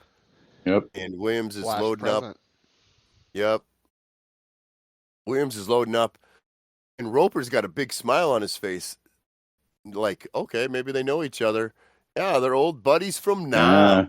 Nah. Yeah. Which is still going when this movie takes place. Yeah. So they haven't quite evacuated everybody yet. Yeah. Yep. You're damn right. And it's during this boat ride where I wrote wrote down that, like, this is just like the original Mortal Kombat. And then I wrote right after, oh wait. Exactly. Like Mortal Kombat is literally just this movie with like fighting and shit. But it's the exact, like the boat going to the island for this fucking tournament, like literally all of it is exactly the same. Do they drag Sub-Zero behind a boat in a little dinghy and try to drown him? Yes. Let's talk about this guy. Yeah, the one with Lambert. My nominee for the Bedshooter Award. The guy from New Zealand who's like another like entrance talking about into Parsons? the tournament. Yeah, he's got he's got a bad haircut and he knocks the oranges out of the guys. And he just walks out and his entrance is taking a bag of oranges out of like the hands of like one of the crew members and just like going around and roughing up all the like I don't know. It's like, you look Asian. I'm going to attack you on sight. Dude, he kicks the oranges out of his hands, and then as a guy goes to pick him up, he just boots him over. He's walking around like a total asshole. I was like, this guy sucks. Yeah, he's being a real jerk. He's being a real jerk, but he's doing a real bad job of it. Yeah, and then every time he speaks, I'm like, oh, woof. As soon as he speaks, it's all downhill. Supposed to be from New Zealand, but I don't know if that's a New Zealand accent. Maybe he's actually from New Zealand, but he's such a bad actor that he still is mangling his own accent. It's like Idris Elba, like his real accent sounds fake to me. You watch that new Roadhouse and tell me what kind of accent Conor McGregor's giving you, because it's fucking confusing. Boy. He's all over the place. Future pick. Oh no. No. Oh God. No. Well, that's the end of the podcast, everybody. I will pull out 70 cannons. So this guy, like a whole ship of the line. Roaming the boat. Before that, we get the praying mantis fight. Yep. Yeah. Guys, mantis betting with a bunch of question marks. I was For all my fans of the 2012 game FTL, we got a mantis fight. I'm excited. Yeah, that's right. Yeah. Yeah, we get the praying mantis fight here. And then we learn that That Roper loves a bet. He cannot he do does. anything without betting. Might So he have a puts a problem. little cash on. He has a very Definitely large has a problem. And Yeah. Lee picks up on it right away. He slides in, gets Roper for quite a few dollars here. Yeah, he Like does. 6-1 odds or some shit. Yeah, he's Yeah. like, give me 5 to 1. They do 50s. They want him. He's like, make it 100. He's like, done. Like, what? Yeah. What are you doing, Roper? Jordan, You Yeah. had $3 Jordan in is your bank account. challenging that security guard to like bounce Yes, to play quarters off quarters, the wall. Yeah. Yep. Yeah. I feel like Yeah. You have a problem. You should not Yeah. be doing this for $500 or whatever you're Yeah. doing. the more we get down the line of Roper's gambling addiction, the more I'm sure he brought all those suitcases just to pawn things off for more cash. Oh, to hell gamble. yeah. Absolutely. He brought everything valuable he possibly could find in his life and He's was got, like, he's bring it got on the boat. trophies. Yep. He's thinking Nice. to himself, Yeah. I'll turn these 20 suitcases Yeah. into 80 suitcases. I was convinced that he kept his whole life in those suitcases because he just wasn't coming back to the States. Yep. We couldn't pay rent anymore. He already lost all his money. Yeah. Well, he's up Yeah. in his mind. He's like, if I win this tournament, I get money and I can go back. If not, I just stay there. He's couch surfing in LA, hanging around with his Yeah. mouth. Yep. There's nothing wrong with that, though. That's Nah, a good man. year. Yep. You fuckers. Yeah, this is where we get Parsons being the jerk, where he's being an absolute prick to all the people Yeah. that work. The on oranges, boat. man, killed me. Yep. It's just such Picking the out of oranges. Is this nowhere. when we see the guy fake eating rice like a bingo? No, that's a way. That's oh a god, ways I'm way away, ahead. Sorry. Yeah, no, you're fine. You're fine. And Parsons comes over to Lee, and he's trying to, kind of slap his dick out and say, "Hey, I'm the big dog here." Yep. And Lee's like, "What's your fighting style?" And that's when you get the same. He coincidentally has the same fighting style as Citrus. That's the art of fighting without fighting. Yep. And That's right. I love that he drops that line on the boat ride full of martial artist contestants. He's like, yeah, Yep. I fight, but by not fighting. And they're all blank stare. Yeah. Yep. And Fighting Lee, without He knowing how to has a fight. good solution though, because Yep, he's Lee- like, all right, you want to throw down? Let's go throw down on that island. We can like get on this boat right on the here and beach. go off. Let's go You get first. sexy on the beach. Yeah. Yeah, We'll take our shirts off over there. leave him on the fucking dinghy, dragging him behind the boat, getting clowned by the whole crew. Dude, he gives it to the rope to the kids. I'm like, what the fuck are these kids doing there? Why is it I like? mean, it's- there's I was six surprised he little made it to kids. the island. I thought the kids would just like drop the rope and let him drown. I In the- literally Yeah. wrote, I was like, the boat sinks and he dies, right? Because it's like, by the time they Yeah. put away, it's like half sunk, and he's like hanging on the back of it. I'm like, this thing has to sink. happy. In the Yeah. Pizza Not Hut, happy. in the Pizza Hut cut of Enter the Dragon, the rope is actually barbed wire, and they have to keep the boat There going we go. the whole Oh, way. Yeah. That'd be Ooh. nice though. I'd like that. Yeah. Oh man, those kids are just having a laugh. Just some guys being dudes. What's better than Yep, this? just Yeah. having a nice laugh. Nope. They get to the island, and the first person we see on the island, man, the myth, the legend, Oh my Yeah. god. Mhm. Oh boy. So And this Yeah. movie's picked up. It's Because- smoldering. because Yep. I was so not expecting to ever see an actor I recognized in this movie, it took me a considerable amount of time till I recognized that it was him. That's Yeah, because in this movie, as we see Bolo for the first time, in this movie, he was known as his real name. Yeah, Yeah, that's when I Shang-Chi or realized something it like was that. actually Bolo. Yeah. But then haven't after know- this movie, Sorry. he changed his name, trivia, to Bolo Young. What? Like Great. he changed it. Great. Yeah. He's Bolo in After this this movie. name. And he keeps Yep. it. After this Mhm. movie, he liked it so much he changed it to Bolo Young. Because he also like I said, I this had movie no was, idea. as you just Yep. talked about the money. This movie was pretty popular, so he became like people would recognize him like that's Bolo. So he was just like, you know what, fuck it, and leave. Like in the movie, leave Lee anyway. Why not just be Bolo? Yeah, it was Bolo also. They kind of ran with it. First see Bolo here. He is barely contained by this like yellow shirt. Oh, so Yeah. am I. Oh man, yep, yeah, It is like just the one button away from just getting busted open by his pecs. That's all Yep. his shirt. Keep It's the Yeah. only shirt he has. That's the collection. hold on, Yeah. don't interrupt him. Keep going, Citrus. I'm almost there. I'm almost there. yeah, yeah. Oh boy, He's yeah, got all that deep, lovely all deep smile. V's. Yeah. Straight head Yeah. of hair. Everybody's Oof. or some people are scoping out Bolo. Roper, he is scoping the base. He's horny. Yeah, Roper is horny as soon as he one, sees her. the one random white chick. Yep. And he turns to the guy next to him. He says, "I bet you $500 I can bang her." Yep. Pretty much. He says something like, "A woman like that would change your life," or something like that. Yeah. No, so Like, a woman really? like that would teach you a lot about yourself. Yep. Yeah. That's what he said. In Bolo, there's a shot here where Bolo, like after they all walk up, they shoot back to Bolo. They cut back to him, and you could confuse Bolo at any moment of being 170 years old or 17 years old. 100%. Yeah. You have zero idea how old he actually is. Yep. Because he looks like an old grandma sometimes, even. Right? Well, the if you thing put a is, like- shawl over him, you could confuse him as an old granny. Well, he doesn't look much Weird older, look. much different in Bloodsport. No. Yeah. Years It's like later, 15 over a years decade, later. easy. Yeah, Yeah. Chong Li. shit's crazy. Charlie. Yeah. He pumps the fist when he fucking doing Yep. some chanting. I did it. So I good. did it like an Yeah, asshole. so did I. I did it. Fucking bingo here pumping my fist.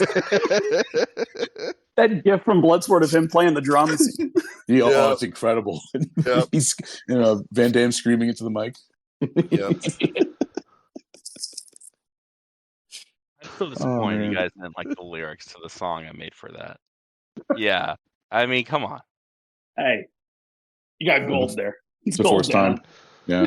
This is, I think, the pre-steroid version of Bolo, though, because All natural? he gets even more jacked by Yeah. the time Jean-Claude comes onto the scene. This is His Bolo arms Young get on shorter. the Bolo Young on the Pittsburgh Pirates before he goes to San Francisco.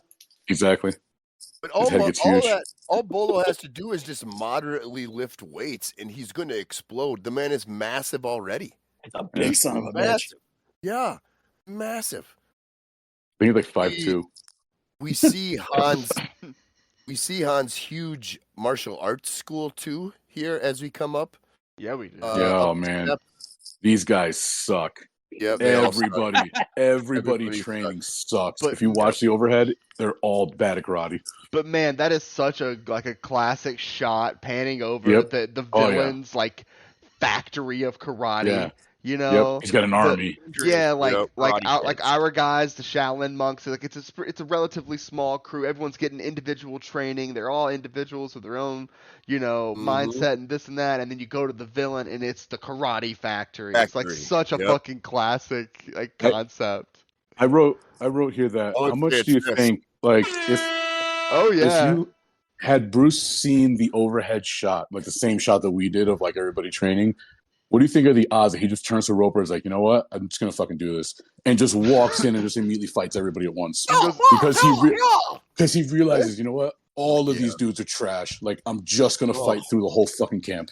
Like why am I gonna sneak around? Just It Man style. Send me 10. Yeah. Like he turns everybody else like, just keep them off my back and I'm fine. I'll fight 30 of these motherfuckers at a time. Give me 2 hours.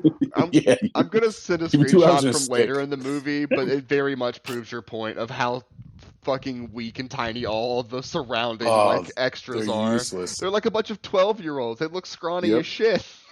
Yeah, they all suck. There's one. So like he's scene. got an army, but like they're just developing into an army. It's like the early stages. Yeah, this is stormtroopers. Yeah. Oh, they're just This cannon is fodder. Yep, this Yeah, is they definitely just- stormtroopers. They just want to overwhelm you by looking like there's a lot of them, but they don't know what they're doing. Russian tactics. Mhm. Yeah, we got missiles, but they're empty. Meat shields. Cut right to the opening party for the tournament. Yes. And this Yep. is a weird scene. You see two dudes Just sumo random. wrestling. The random sumo guys. It's crazy. Yeah, there's two people that are just doing like flips or rolls on the ground around the sumo pit. I don't know how to explain that really. Like tumblers, yeah. Yeah, but they're not tumbling. Yeah. They're just doing like 3-year-olds, like what the 3-year-old would do in the living room. Like, hey, Dad, watch this. I can do a roll. They're just doing rolls constantly. Bolo is just walking around looking sweet as hell. Here we get the dude trying to eat as much rice as he possibly can, but really fake. I will honor a friend's anonymity here and not say a note that was said off mic, but it's all I can think of right now. But we also get my nominee here for Common Thread, which is the subtitle saying Oriental music. Yep. You hate to see it. Oh, it's not It's great. like 100 1973. pages from the ceiling as well, and oh my god, did you just see that whole roast pig? That looked incredible. Yeah, Yep. that did Yep. look incredible. Yeah, this meal looks great. Thinking about that And meat. the robe that Roper is wearing too in this scene is incredible. It's like black silk. Oh, it's good. Yeah, it looks Man great. looks like hef. Yeah. There's so many bird cages. Yes, there are. I wish I would have just paused it because I'm guessing there was at least 75 bird cages. It's almost like decoration that they're just using bird cages. Yeah, they're just bird cages. When you were talking about the subtitle saying Oriental music, a lot of the times there's in subtitles it would say birds chirping. Like there was a lot of birds chirping in this. Yeah. In case you're wondering, the birds are still there. Just birds chirping. Common thread, birds. Yeah. Well, there's a lot of fucking birds in this movie. Yeah. I mean, we'll get there. There's a lot call more Hitchcock. birds yet. Yeah, you damn right. Al was pissed and he saw this movie. I hate Bodega Bay. I will say I do love the idea of like this guy meeting with an interior decorator and then being like, "So did you have a theme in mind for this room?" And him just going, "Birds." Her being like, "You mean sort of like, we can make it look like a sky, maybe some tree, like whatever." No, birds, just birds. You don't understand me. I thought cages, birds, beaks, talents, all of it. I want birds. I thought that meeting went more like when Gary Oldman is calling the cops in Leon the Professional. What's your theme? And just him screaming everything. Every bird. every trope, like Asian culture trope, right? Basically, like anything you can think of is in this scene. Really, down into Roper's really making eyes to a gal next to him, and Lee's looking at him. Lee has some great facial expressions in this entire movie. 100%. Yep. His eyes, just everything is so great. Yeah. He just is giving that look to Roper like this Roper guy is a smooth operator. You can see it. And Roper catches him and finally decides he needs to come over and talk to Lee a little bit too. And anybody else got anything else about what's going on in this whole party? Just the looks of the line here where he does a cool thing in this movie where he's like playing along with the whole thing, but you can also see he's on edge by the whole thing at the same time. Yeah. So here he's like, putting on the show, having a great time at the party. He probably is, but then he like says to his friend, "I feel like we're being fattened up for the kill." Yep. Oh, yeah. He knows. These old non-vets. Yep. Ain't the first time they've been in a tough spot. That's damn true. Yeah, Roper says to him, "Have you spent all my money yet?" Like, he just out bitches and money. Right? Yeah. It's all my next note is I want a huge gong to be hit every time I am going to enter a room and announce my presence. Yeah. Because in comes Mr. Villain with his whole entourage of it's a real nod to Common Thread. Yeah. Harem ninja ladies. Yep.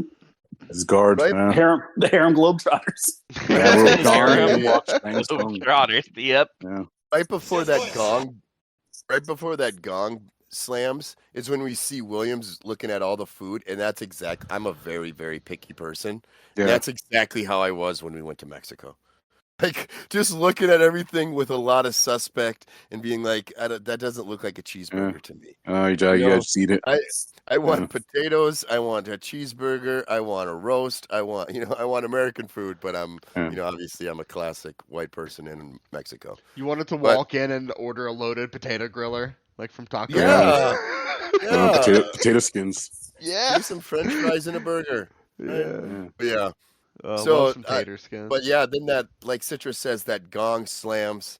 We've had a few different gongs now. I believe we had a gong in Gremlins. I believe we had a gong in Clue. Oh, that's right. Gremlins. Right? Yeah. There was a gong also banged in Clue. And then there's a gong thing. Yep. There's had to be a gong somewhere Last Dragon in The Last Dragon. Yep. Yeah, there was. When Shonuff is fighting, the one lady on the side has a gong. She just keeps banging. Yeah. So we've had a few different gongs in the movies we've done here. And Han, yeah, like Citrus said, Han just has an incredible entrance, right? If you could just bang a gong and massive doors Yeah. open, and you're just sided by a bunch of beautiful babes who look totally badass.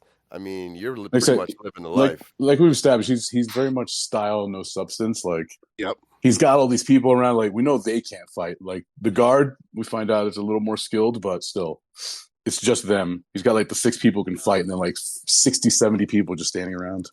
Yep. He has what I call Richard Nixon vibe. Oh my Yeah. God, Haircut. yes.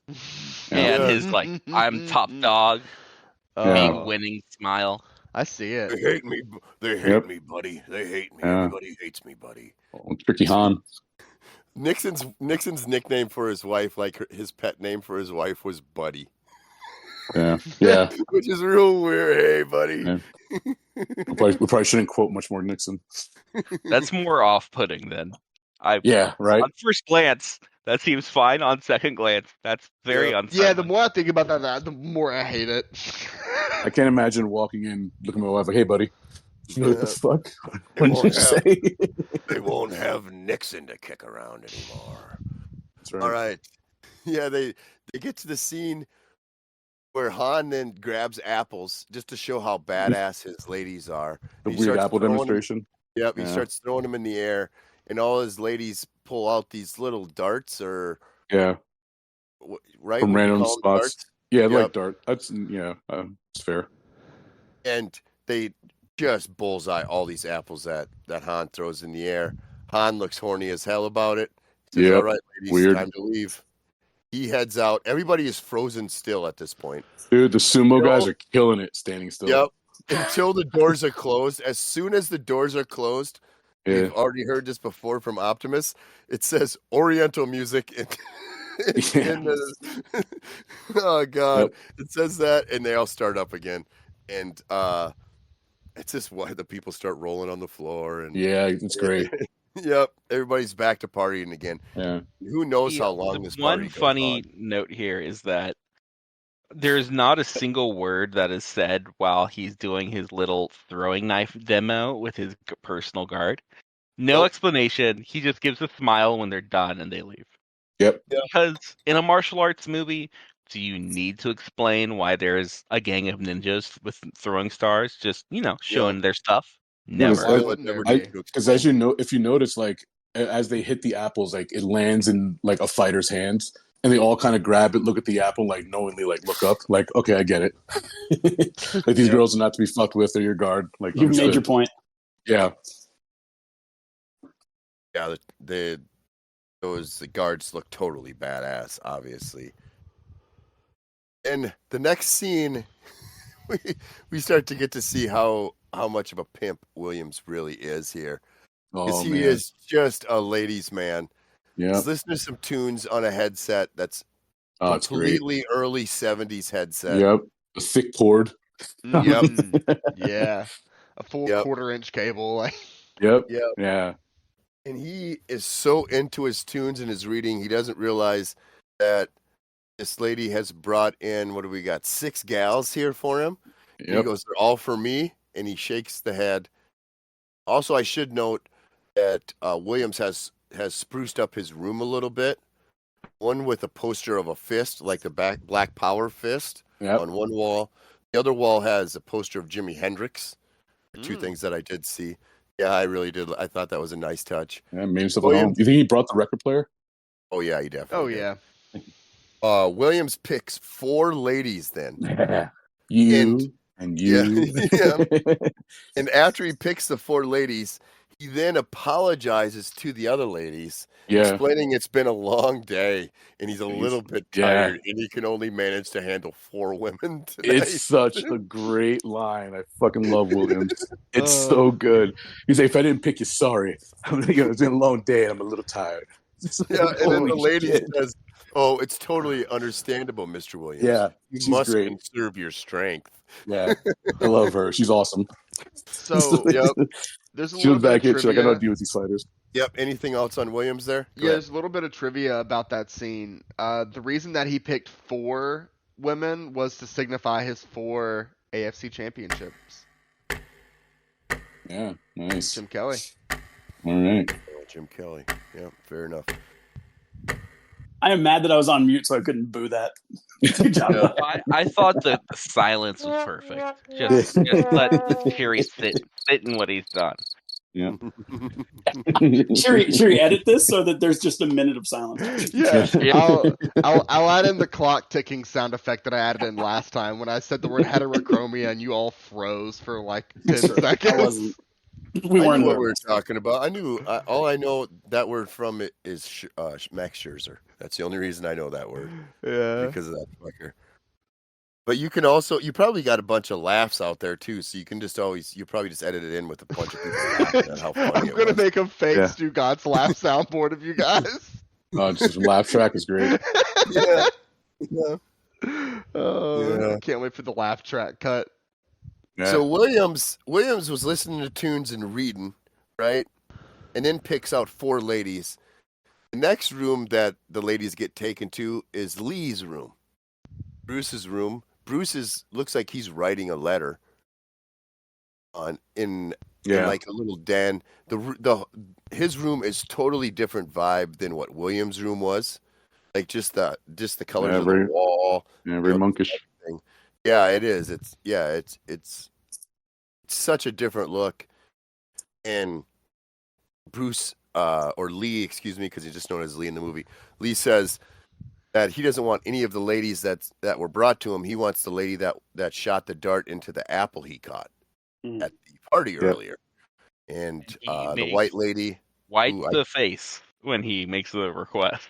Yeah. Ooh, he is ready. Mm-hmm.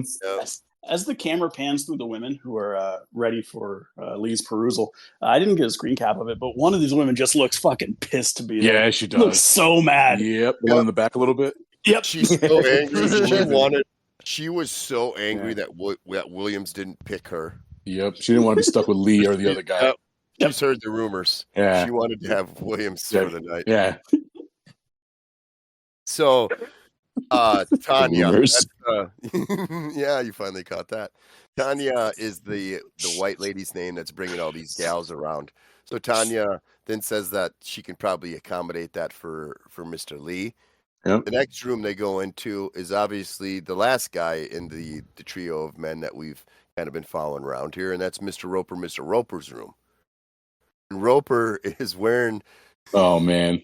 He's really got a Burt Reynolds vibe going on. Yeah, he does. Right? Mm-hmm. Drinking himself a little scotch, I'm imagining. Yeah. Or not Red Label in the at Han's mirror. place. What am I doing here?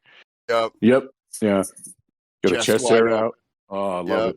If it wasn't for Bolo, my heart would belong to Roper. Yeah, he's pretty sexy. He is. But he denies all the gals too, except for one. He wants the lead girl, Tanya. Yeah. Yep. And she kind of really likes that idea. Yeah, she knows. Yeah. Yep. So then Lee gets his gal, and that's ends up to be Mei Ling, who is the operative on the island. And there's a bird cage right there too when he opens the door with a bird hopping around. Yeah. It's this bird. There's birds everywhere in this movie. So Lee's trying to get some information from Mei Ling here, and she knows nothing. Am I right? Apparently, I missed all story stuff, even though I was watching the movie. Yeah. Like every time they were talking story, I'm staring at the screen and I'm not registering any information. I didn't know anything was going on. Me and you both, dog. Yeah. Like the whole part at the beginning, being locked up in the brothel. She doesn't know anything. Yeah. Like that's basically what she said. Yeah. At the beginning, when the monk explains everything you're talking about, how he tells them to get revenge and honor for them and everything, I learned that today when you talked about it. I missed all of that. Like there in the movie, none of it was registering. I was just here for the kung fu. There's a lot of that. Hell fucking I just saw there's at least 2 bird cages in Bruce's room with birds in them. Yeah, you got it. I mean, he's a bird guy. He's a big bird guy. And I don't think, like you said about he's a straight edge guy, and I think he's probably a celibate human too. So he wasn't even going to mess with Mei Ling. Bruce fucks. No, I don't think he does. He's just focused on task at hand. Power. Yeah, he's got to keep that power. If he fucks, he's going to lose that power. Maybe You not. say- Maybe Gotta- Lee, What is he fucking maybe like Lee doesn't fuck. Samson? Bruce fucks. You say he's a Big Bird guy. I'm more of a Snuffleupagus guy myself. He Oh, knows boy. that they're after his Oh, bodily boy. fluids. You deserve to suffer Yep. for that Yeah. too. Yeah. Yeah, so they can reproduce and have more weird looking people on this When he island. fights, he redirects sperm into his fist for extra power. Oh, you damn right. The Oh Boy by JCVD was enough for me to mute my microphone. It's okay. Oh god. Bruce is training the next morning in his room. Citrus has mentioned this earlier too. When Bruce has his shirt on, he looks great. Oh yeah, He looks ripped. incredible. He's not like the classic meathead gym guy that you see now. He's just a dude who he'd be like a 125-pound wrestler that you see that you know you're not going to fuck with that guy because he's just tough as fucking nails. No, because like the '80s guys are all like steroid lifting Meatheads. weights. This is like an actual factual martial arts guy, Yeah, and he is shredded. He is. yeah. Like he's the actual real deal. Yeah, it's a good timing on this note because my note here exactly is Bruce's physique makes me feel fucking terrible about myself. Yeah. Yep. Well, yeah. I looked down 3 or 4 times. Yeah, it totally does. But then I remember that guy he was fighting in the opening scene, and I didn't feel quite as bad. So we got that going for us, boys. Yeah, that's true. You see like some of the training montage stuff that Yeah. the like army is doing here, and they're doing. Yeah. This is like one of the most brutal exercises that this is like an actual thing they do, where they have a like a heated bowl with gravel in it, and you just have to slam your hands into it Yep. repeatedly. Terrible. Oh my god, I can And never do that. there's Yeah, varying but the degrees rest of the people guys look doing like it. It's like the rest of the guys look like a bunch of moms in the pool, right? Yeah. Doing their exercises before the kids got to come back in at 6:30. Like they're just doing that arm punch forward. Like all the rest of them were just doing that thing. Put a couple weights in your hand, put them in tight spandex, put Jane Fonda in front of them. This feels like in You Battle try doing Royale. air punches all day, and you'll turn into a judo master. No, That makes sense. Just ask Billy Banks. Ooh, Time there we up. go. This feels like in Battle Royale, where Vic Romano had the music going. He was on the helipad and just doing exercises to no one. Mm. But he actually had people here for this. It was great. This is what he had in mind. This is what he was envisioning. O'Hara does tell Lee though that he needs to attend the morning ritual and he needs to wear a uniform. Right? My next note was Lee doesn't listen. Yeah, he doesn't. Lee doesn't wear a That's the exact uniform. note. Yeah, I wrote that O'Hara opens his mouth and he's awful. As soon as O'Hara starts speaking, he's bad. Yep. He just I do killing me agree. on screen. Every time he speaks, it's bad. No, I like him. He's Oh, so sinister. oh. Now when he speaks, he ruins it. He ruins it as soon as he talks. And apparently the tournament has started. I think so. I guess. Tournament starts. The Tournament has started. the like entrants are all doing their things, and they start running what I call the white men can't kick gambling scheme. Mm. Just like on Venice Beach. This is Yep. the origin of that. Yep. Mm-hmm. Billy Ho. Yep. Yep. You Well, know, gotta you've watch got that John Parsons. Saxon taking the fall like against his opponent to get the odds up as high as he can, and then first just he like bets. as soon as he Williams gets the does with money he Michael. likes, he's like, all right, now it's time to activate. Just fucking dumps him. I Yeah, think Snake's right though. First we get Williams. starts it first. Yeah, Williams Yeah. gets it in there first. Yeah, because go ahead, Optimus. I wrote You got something there? I wrote down that the mustache on the guy that Roper's betting with during the Williams fight. I'm like, what are we doing here? Yeah. I don't know if anybody noticed the mustache. The kind of mustache this guy has on. Yeah, I'm like, yeah. I mean, this is like 72, 73. Come on, what's happening? Yeah. In a That guy nod looks to. like Oh, sorry. Go for it, Citrus. that guy looks like he was like planning Pearl Harbor, with that glass. That's what I'm saying. mustache. Yeah. Yeah. Very In a imperial. nod to Hero, Citrus, the guy that Williams wrecks in this first fight looks like the schlub who won the Bedshitter Award in Cyborg. Yeah, he does. Mm.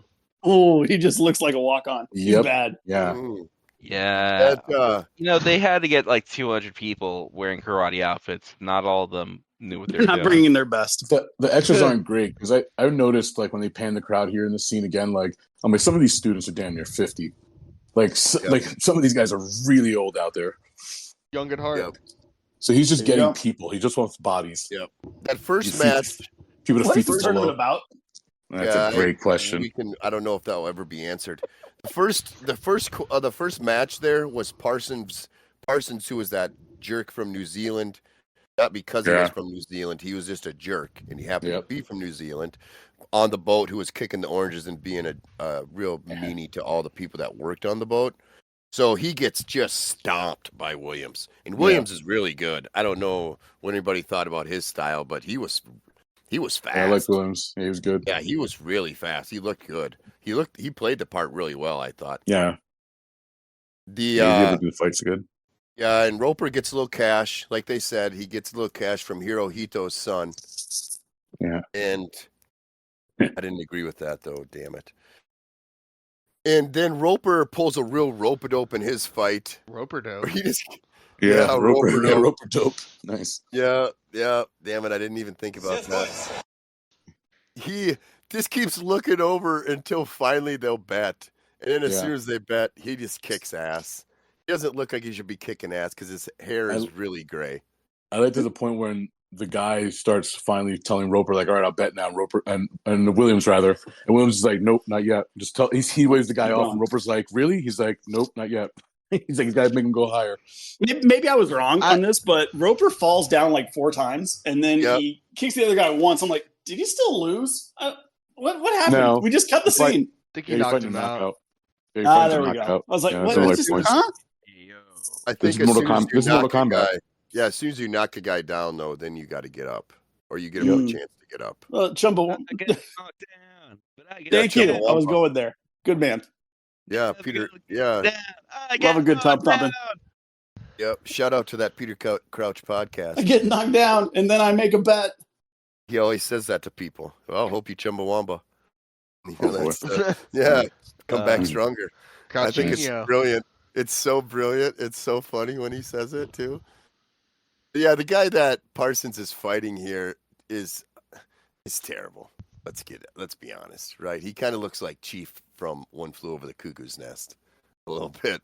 He's just really slow, and he should have no reason to be even of knocking down Parsons. Parsons just, like he said, or not Parsons. What am I thinking? Roper. I mean, to be clear, there's only 2 good fighters on the whole island besides the contestants. And it's O'Hara and it's Bolo. Allegedly, Han can fight. I was about to say Han's a fight because he's like the only person with a weapon on the whole island. He has like knives and shit. That's why he doesn't allow guns on the island. Yep.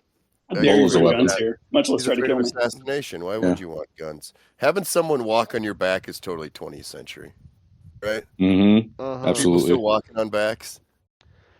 I don't know if they are, but that it might be. We kind of get a little tit here too. He also references his line from the boat where he says a woman like that would make you learn a lot about yourself. Where he says, "I'm learning a lot about myself." That's right. Cheese and crackers. Yeah, he knew. But it's during this moment when we get a little bit of titty that my wife, who was sleeping through most of the movie, woke up and gave me her second note, which was just the word titties from the couch. And then it looks back over and she was back asleep already. She literally woke up, saw titties, and then went back to sleep. I was like, all right. Yeah, that's I'll mark that one. And that concludes my JCVD's wife coverage. Yep. Yeah, and then she woke up after. Good That's coverage. about it. To be honest. So to JCVD's wife, this movie should be called Enter the Titties. She's got a great batting average right now. Yeah. Williams, though, there's 4 chicks, right? He's got in his room, so they're just wandering around half naked the whole time.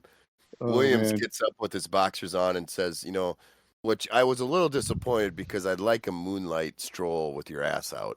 That it kind of seems like that should be a thing in karate movies because of JCVD. Yeah, but getting in with nature. Mm-hmm. But that's what Williams really needed, was just to get outside and get that moonlight on his body a little bit. And we learn here that you're not supposed to go outside at night. And Williams just says, "Well, oh, fuck it. Who gives a shit? What are they gonna do to me? I'm a badass." Yeah. I've seen the guards here. Yeah, I'm not concerned. You see these dudes? Yeah. Care about your rules and these stupid guards? I can take them all. Yep, they're idiots. This when Bruce sneaks off. Yep, Bruce is both- getting sneaky here too. Yep. Yeah. Well, He's and got a good ninja suit. It's like purple velvet or something. Yeah, it's great. Yep. You know, He's kind of like he's in tight. He's really sneaking around. Oh Assassin's God, Creed style. He's literally with guards with the peripheral vision and awareness of like Ubisoft guards. Like, oh my God, absolute- I thought these were like literally like the Assassin's Creed Ubisoft game guards because Yeah. They are. you know, they don't look like people. They look like robots. They follow a set script. They turn really sharp angles. They only see directly in front of them. There's Yep. If you throw a rock against a window, they'll be like, "What's that?" And then I'm too old for this ignore group everything because you I do. had a note where I called him Bruce Solid Snake Lee.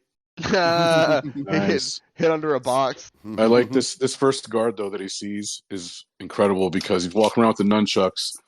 And this fucking bingo goes swinging This around, guy just is slams so him into the good. statue, and then just immediately tucks it under his arm and calls starts walking. Right, the statue. I love this guy. Yep. And Wasn't he's me. like, he just goes switch, bong, and he's just like, oh, tucks it in. And it's like nothing.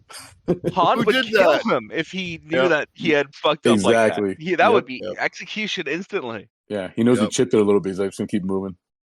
Oh, it Yep. wasn't me. I'm blaming Yeah, these it was- contestants. Yeah, exactly. It was that other guy. Yeah, He just ran off. yeah. Yeah, he's really super sneaky. It's there, great though. the way he's sneaking around. The Yep. way he There's a finally gets great- past him at the very end, just like slips right behind him. Yeah. He sneaks his ass off and then immediately blows everything by being detected by a dog. Oh my Yep. god. that's I a know vicious Sasha's butt. in the movie. Very Yep, cute 100%. Yeah. Yeah, that dog was not happy to see Lee when he jumped over that wall. But I don't. Why would you just have it on such a short leash? Yeah. You know? If it's caged in, you should have it loose anyway. Yep. You gotta Yep. keep your It dog on a wasn't tight leash. Oh, man. Yeah. You do. Somewhere in this sequence, Shout out to there's the a Nets. shot of Bruce like whooshing his way up a tree in a single jump. Like he's that's fucking literally Batman. literally the exact sequence of notes I have is the nunchucks. And the very next thing is, the quick jump up into a tree. Oh 'Cause my he's god. standing still, and he just looks, and he goes, and he just flies up, and he's just sitting on a branch. I'm It's like, a what the great sequence. Yeah. hell? What just happened? Yeah. Totally Something went wrong Jedi. with editing, but I really Yeah. enjoy what they produced. He didn't even touch the tree. Like, he's facing away from the tree and just jumps up vertically and lands in it. It looks like he Wow. flew up the tree. Like literally Yeah. has wings. I Oh, don't it's know what great. happened, but he has superpowers. It's Bruce Lee. What do you Yep. expect? It's fucking That's nuts. because how they filmed it was Bruce sitting in the tree and then jumping out of it. And I then they think he just reversed jumped up. I think he jumped up into it. it. You know, then they reversed it. That's why it looks so No, weird. it's But yeah, absolutely- he yeah, totally I'm pretty sure Jedi'd he it. jumped up into it. Flip Yeah. that thing and reverse Bruce it. would not Look- abide look it you up. doing little tricks like that when he could do it himself. Come on, look There at this you guy. Exactly. Fair enough. Fair enough. So yeah, Hater.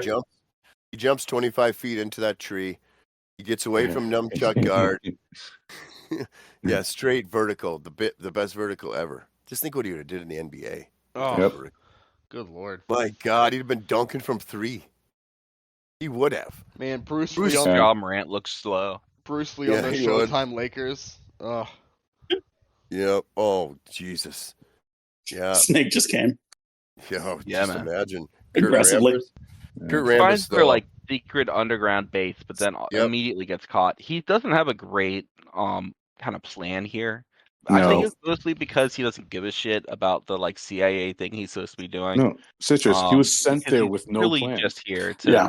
kill the people that killed his sister. That's In his- really what he's doing. in So he's his defense- half-assing this infiltration. They sent him there with like, hey, go kill this fucking guy Han, and also there might be some girl there. We don't know.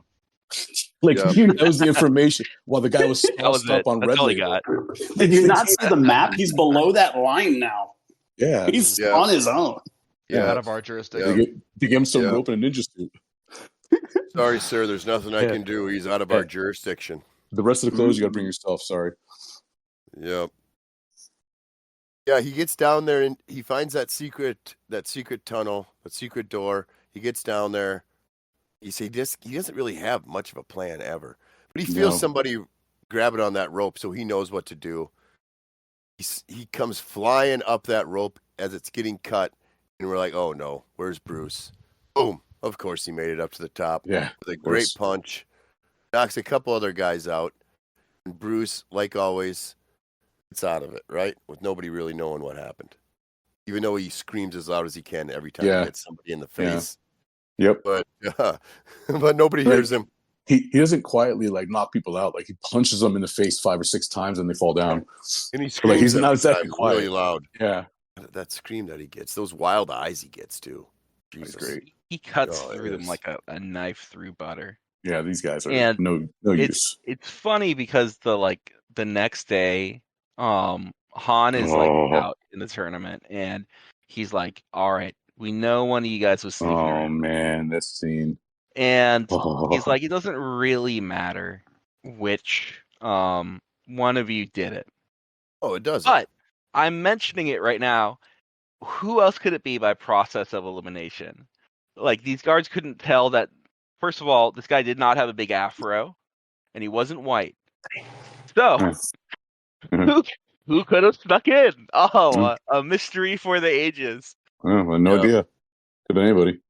From the movie's notes, we only have like 4 people that got invited to the island, so it's really not that difficult. 4. Maybe it was O'Hara. Oh, Bill Maher. Could have been O'Hara. That would be my thing. I don't know. Yeah, I wasn't out there. I don't know who it was.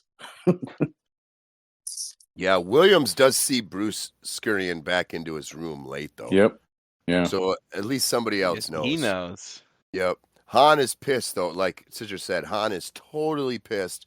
And he brings out the incompetent guards from the night before, and he says, "Bolo, do your thing." Oh man!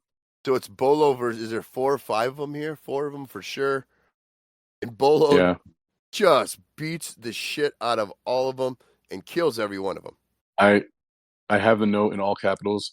He crushes the dude in his arms like a baby. That's the killer scene. He cradles him like a baby and just squeezes him to death like that. Bolo going to work here, I think might be the killer scene. I agree, because it's incredible. One by one each way.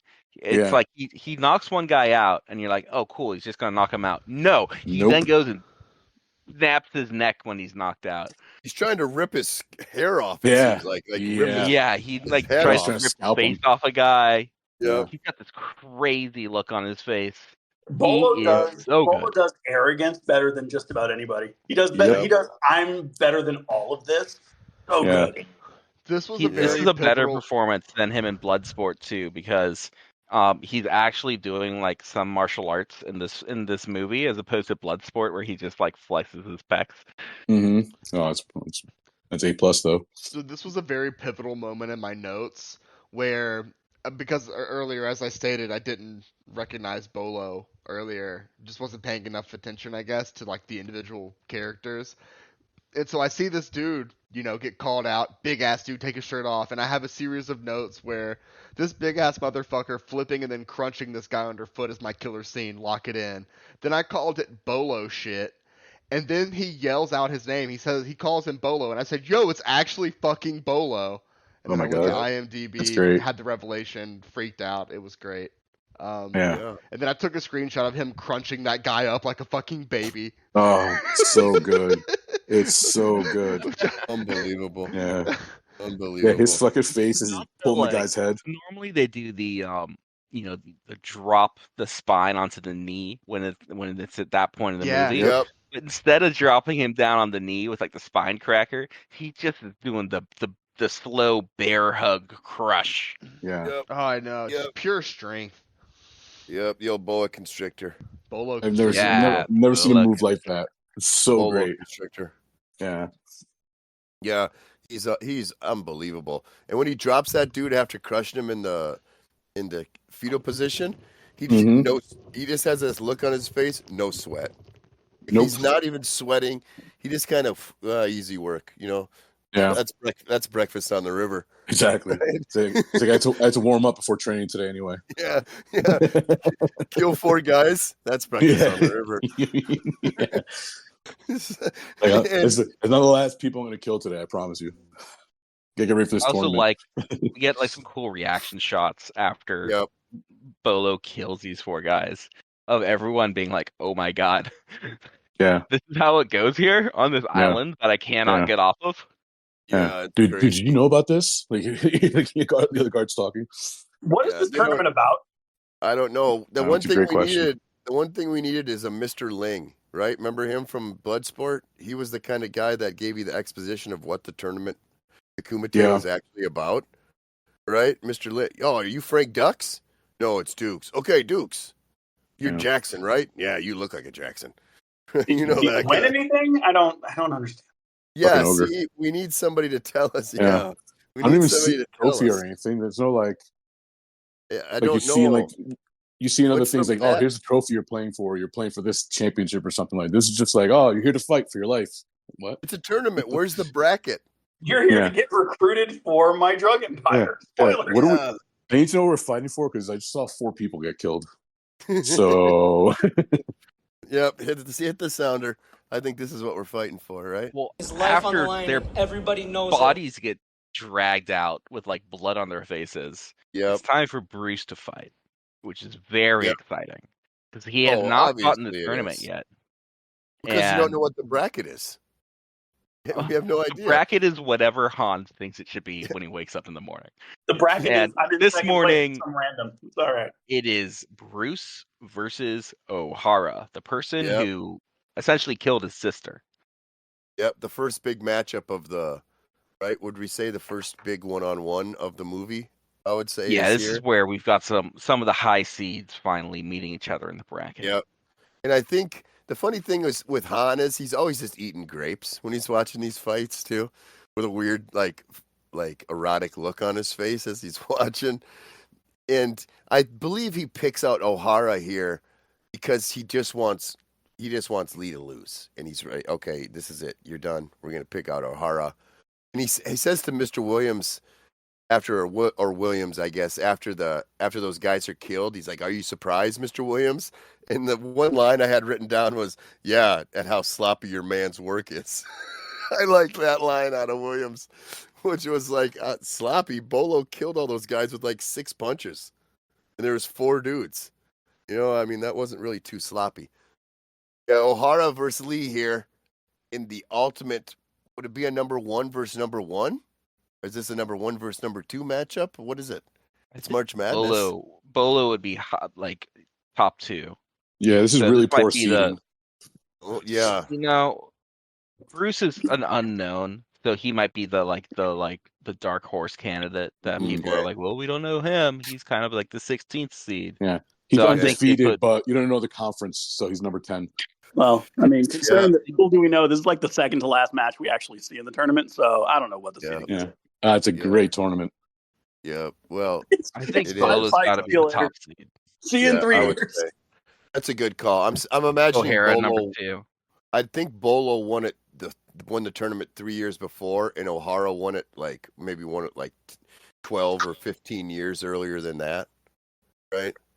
O'Hara's like, O'Hara would be like the Duke, North Carolina. I feel like all those guards are supposed to be in the tournament too.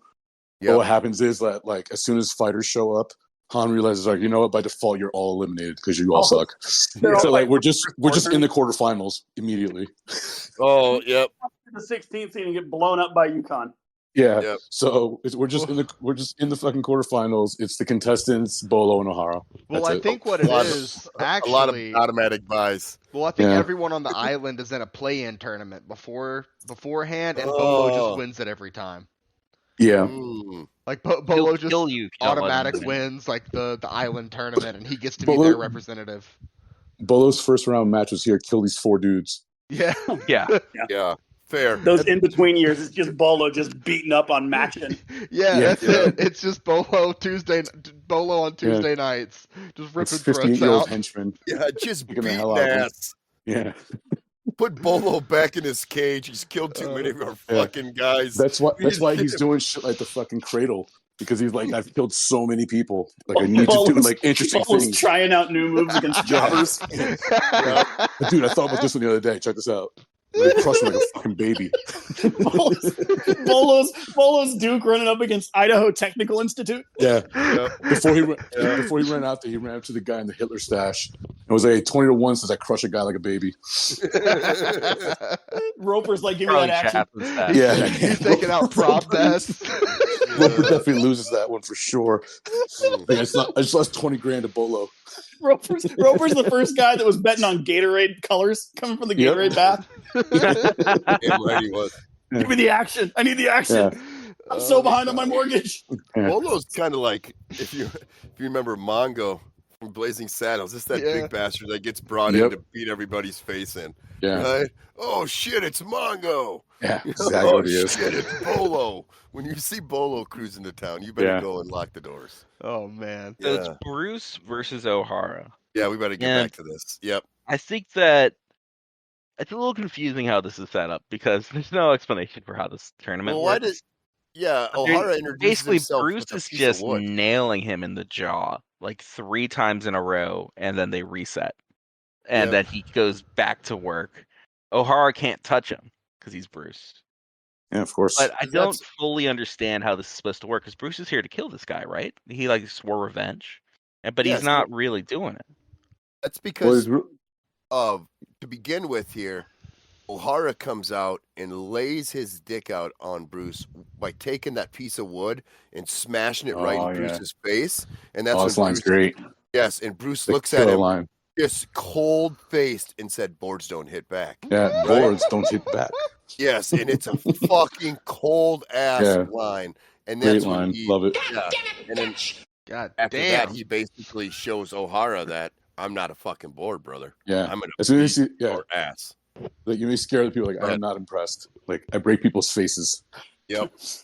By the law of transference, this battle where Bruce just kicks the shit out of him makes Bruce's sister look terrible. Unfortunately. Yeah. Rest in peace. she had to fight like 58 dudes in a row. They were wow. Speaking ill of the dead. Hey, rest in power. Really disrespectful. Hey. Yep. Hey. That first shot that Lee gets on O'Hara though is just great. Yeah. He hits him harder and harder as the fight goes. Yep. This fight like one like perfect kick in. Yeah, this is the scene they're watching in Last Dragon. This is the scene they're watching in the movie theater. There you go. Scene with O'Hara. Yeah. In that theater. When it starts with him punching him in the face with that quick jab. The first time that Bruce knocks down O'Hara gets up with that same "which one of y'all hit me" look that Chris Tucker had in Rush Hour. Like, what happened? Yeah. Same move, the same look that White Goldman had. Nobody makes me bleed my own blood. Yeah, there you go. He has that energy. And O'Hara's, he might be a top dog on this island, but he is nothing. After he gets knocked down maybe the third time, and Bruce is kind of laying down, he kind of tries that, he comes in with the flying kick, and Bruce drops down and then gives him the nut kick. Oof. Bruce is just playing with him. I will say, play with your food. This whole fight from that point on is another good of the guy getting increasingly erratic, but Bruce staying super calm and just taking him down like very methodically as he just gets more and more enraged. And I know you guys take take the next point is pictures. you're about to say. You guys take a lot of screenshots, but there's a strut Bruce has in this fight too.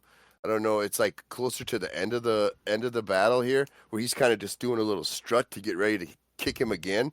It's just so fucking awesome. Yeah, no, Bruce looks so good in this. And O'Hara, like as he keeps on getting beaten down, I guess he's lost his head because his strategy instead of walking away with the loss is to get 2 bottles. Yeah, people are drinking in the audience. Yeah, and my beer. Mash them together. Go at Bruce with 2 broken bottles. And Han is pissed too. At this point, he isn't too happy. He was already pissed. He's the only one allowed to use weapons. Remember? Yeah, and he was pretty pissed. Yep, he was below the line when O'Hara tripped Bruce after he had got knocked down once and not got back up and like kind of restarted honorably. So he's already pretty pissed. And even when Bruce hears those bottles clang, all he thinks about is just kicking his ass even more. He just turns straight around and just He goes right fucking back on rocks O'Hara. it, dude. And we're kind of in a little bit of slow motion, right? Would you say? Just Mhm. a bit of slow motion. And Because he Bruce comes knocks him down down. to finish Yep. him. And just And drops down with that face. and Oh those my god, eyes. his face is funny. This face is the same face that I make when I go to Taco Bell and learn they're all out of Baja Blast. The tragic, I have broken my vows by killing him Yep. as he Yep. kills the person, And he looks- as he kills O'Hara. And I am not shitting you here. On my screen, he jumps, does that power kick, kills O'Hara. He looks over at Han real badass, right? There's nothing being said. All of a sudden, on the screen, birds chirping. I'm not Yep. fucking lying. Oriental music. Again. Yes. Action plus. It just, Nice. it just pops up again. But he just looks at Han badass and then walks into the middle and basically like, hey, motherfuckers, who's gonna touch me? I mean, the slow-mo shot of him going as he kills O'Hara. Yep. One of my favorite parts of the movie.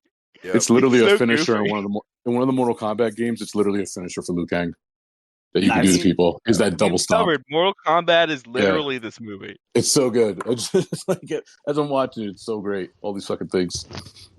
And then Copyright laws. that's the end of the tournament for the day. Yes. See you later, everybody. Yep. Lee just walks off so stone cold, not looking at anybody, and everybody's kind of stunned here. And Tanya, the white lady that's working for Han, tells Williams that he needs to go see Han in his chamber. Tom Chambers. Yep. Oh, that dunk, legendary. And Roper and Williams are going to meet up, but Williams tells Roper he'll see him in about 30 minutes. We get into the office here of Han. There's a birdcage, a 3-level. Oh yeah. Yep. A lot of bird cage. There's a lot of birds in a lot of Huge. cages. Yeah. He's sitting essentially on another throne in here. Every chair he sits in is a throne. A different type. He's got a leather one in here. It's like embossed leather. It looks awesome. He's always wearing isotoners too. Like always. Yeah, man. He's always been wearing gloves. So you don't really know what that's about yet too. And he profiles Williams. Would you say that? Right? Accusing Williams because he's the only black guy on the island of being the dude that went out. Bullshit, Mr. Handman. Yes, exactly. Yeah. Exactly. Oh God, I didn't know that you got that in there. That's so great. Nice. Oh fuck, that surprised the shit. Play it again one time. Bullshit, Mr. Handman. He's good. So good. There's a great sequence here I wrote down. So Han says, we are all ready to win, just as we are born, knowing only life. It is defeat that you must learn to prepare for. And he comes back with, I don't waste my time with it. When it comes, I won't even notice. Yep. Han, oh, how so? Because I'll be too busy looking good. Oh, Right. Yep. oh he's killing it, man. He really is. He says that line there though about he wants to leave the island then because he can feel that Han's probably up to a dirty one here. Yeah. And Han says, "Well, you can't leave the island," and he gives that bullshit, Mr. Han. Man, that's fucking such a good line. Bullshit, Mr. Handman. Handman. He don't even call him Han. He just calls him Handman. Yeah, it's great. Excuse me, Handman. It's even better. It's just like the most American way to say it. Just Handman. Yeah. And Han brings 3 thugs in here. Williams disposes of those guys pretty dang quick. And then Han comes up and says, okay, it's time to show you what I got. And Williams goes to kick him once, and it sounds like he kicks iron almost on that one hand, right? Under that glove. You kind of wonder what the hell's going on. And busts the bird cage open. There's birds flying everywhere. Bird cage. Yep. And the reason that Han gets the upper hand is because one of the birds flies into Williams' face, distracting him. And then Han smacks him with the old right and pushes him through the wall. into this opium den? Question mark. Oh man, These women are room, giggling their asses off. Well, they're all fucked up. This room where he crashed into. This is where I would be the entire time. I'd be I'd be smoking opium with a chick with a heart on her face. This room is wild. I fucking loved it. This is completely out of nowhere, like completely against the whole vibe of the island. He goes through a wall and there's just all this weird shit going on. Yep, it's like we went right into the 60s. Yeah. Yep. Right. And in the 60s. Totally crazy. These girls are so messed up. I believe it's heroin. I think it's heroin, crazy. Right? I assumed it's opium. I feel like it's every drug. Those it could that be is available. It's a few. Let's go back. They all have like hippie face paint on. Yep. This one with the gigantic heart across her whole face, just living it up. What a look! My sincere apologies. I have one note here where I kind of give a best actor nod to one of the henchmen that Williams knocks out. Williams knocks this guy onto Han's desk, and then he falls over when Han backhands him off of his desk, like, get out of here. And he acts his ass off when he falls over. It's so good. So at this point, we get the fight with Han and Williams. And I don't know if it's right after this, but we get this reveal that Han's playing a little bit dirty. He's got this this other. When he said that he gave him the upper hand, I was like, hey, I saw what you did there. Because he has replacement hands. Oh, yeah. Love it. Love a gimmick. Is it both hands or just one hand? We only get the reveal on one, so I'm gonna say one. Yep. He uses the other ones like eating stuff. Yeah. I think it's we're seeing all these hands here. I think it's just one hand. Museum. Yeah. If you see the last hand in all the cases is a human's hand. Yeah, it says and I would Mr. Handman. Yep, and I think it's his. Hit that. That's the skeleton hand. Bullshit, yeah, that's his. Mr. Handman. Who I'm is Rubber his Handman. Handman. Wild as the Taliban. That would be sweet if he had like Roy Munson's the man with the rubber hand. Roy Munson's rubber hand in there too. Oh my God. with the Iowa State Championship ring on. He beats Williams to death with his metal hand. Yeah, in his drug den. I don't know how you're explaining this to anybody. Yeah. Wait, before we go down to the drug den, you may have mentioned this and I kind of like wasn't paying enough attention, but the fake guillotine bit, am I early on that? You're too soon. That's when Roper goes down there. Oh, my bad. I thought that was when Williams goes down. No, but we're right here, though. No, we're right here. That cat is delightful. Yeah. Because, how did you get that cat to be there? I'm guessing you didn't. The cat wasn't in there at all. Han Nixon has taken Roper on this tour of the hand museum, right? So it's right here. The hand so museum. The Nixon Han Nixon Beautiful. Hand Museum. Charges admission. There's a lot of animals in this movie. Maybe that's a common thread. There's birds, there's dogs, there's cats. There's a lot of There's stuff. like an animal in every scene. I will fight for Oriental music. Oh, it's going to be hard to beat birds chirping. I will fight tooth and Oriental music for Oriental music. You better be looking over your shoulder when you say that. Oh yeah, I'm a little bit nervous right now. Closing this office door tight. I was going to say you're in enemy territory. Oh, God, Behind enemy lines, like 4 out of 5. Enemy mine. 2.5 out of 5, I think I gave it. Just going to electrocute myself, get it over with. Oh, set fire to the raid, Dano. Yeah, so Han brings in Roper. Yep, Han's got him. Now.